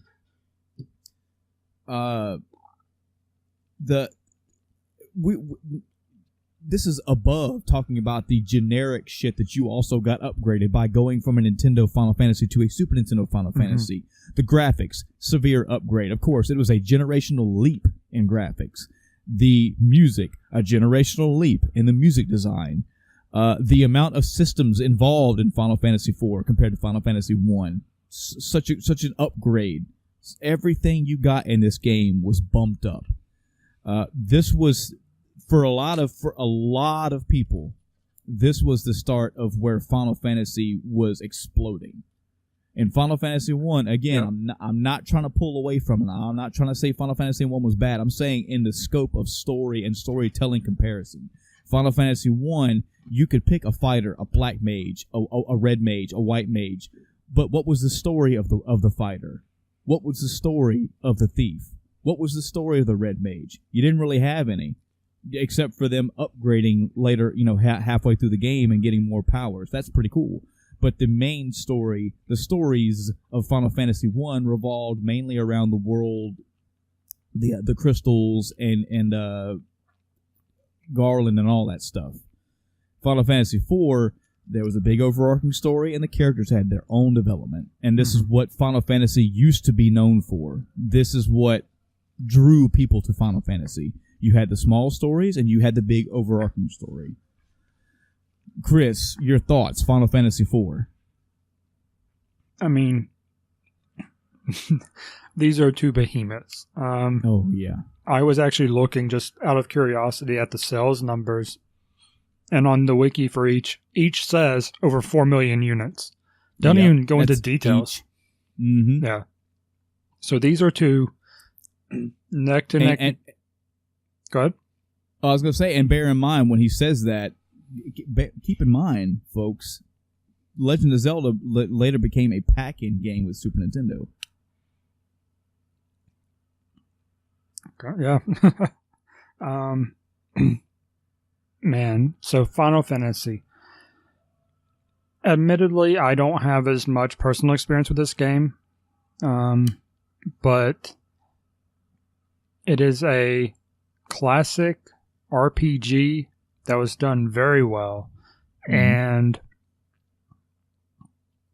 I don't know what I can add that haven't already said.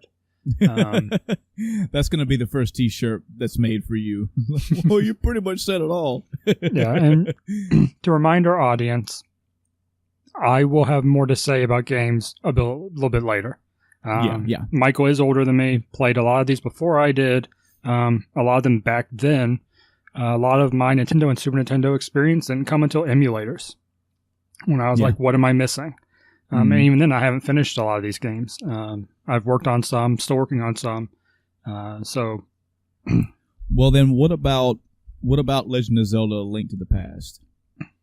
This is another one that I haven't actually beat. I have played it. I played both these games, at least some.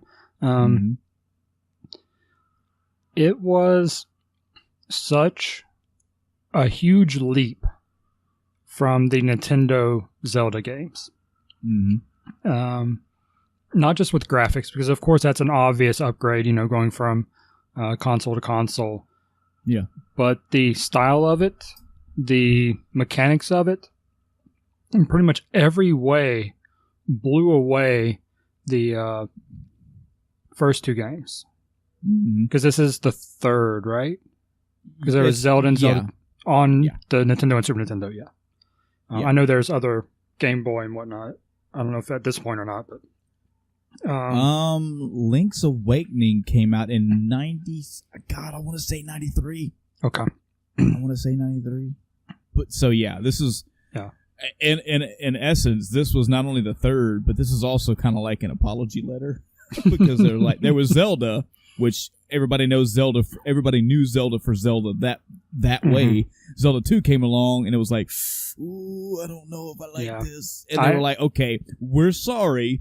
Here's potentially one of the greatest video games of all time. Sorry. And I'll throw this out there. I mentioned when we were talking about 91 in review, or not 91 in review, but one of the other years, whenever Zelda 2 was released, that I didn't know it was a thing. Yeah. I thought it was Zelda and then A Link to the Past. I didn't know there was a 2. I thought this was 2.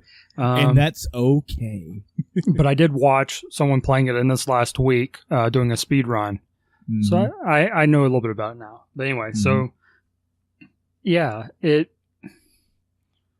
like I said, graphically, not just console upgrade, but the way the world looks is much better laid out. It has all these different environments that flow together fairly well. I'm sure there's parts where it doesn't make a whole lot of sense, but when you're working on a Super Nintendo level game, you only have so much to work with. Right. The dungeons, from what I've played and what I've watched, because I've watched a lot more than I've played, particularly speedruns. The dungeons, well done for the most part. Of course, there's going to be frustrating parts or mechanics that you may not necessarily agree with, or frustrating, like the wall things. But overall, solid dungeon design. I don't even know what the music is like in the game. I haven't played it in so long. I'm sure you'll talk all about that. Great music. I mean, both of these games, great music. You had what felt like symphonic suites made for Final Fantasy IV, but in Link to the Past, you had a lot of very low-toned, low-keyed, but tonally and thematically appropriate music choices for every single area, the overworld, every single dungeon. I think actually I stand corrected. I think the dungeons in Link to the Past all had the same music. So that's not. I mean, that's That's not exactly a minus either, because I think the same thing for Final Fantasy IV. I think there were like 3 to 4 select type of dungeon music for each area, but either way, the music design for both, spot on. Good stuff. Go ahead. The Light World and Dark World thing was good. That's an interesting dynamic to add to a game while not completely creating new areas, reusing the same type of areas in a different way to give you basically twice the space in the game. So that's very well done as well. Yeah.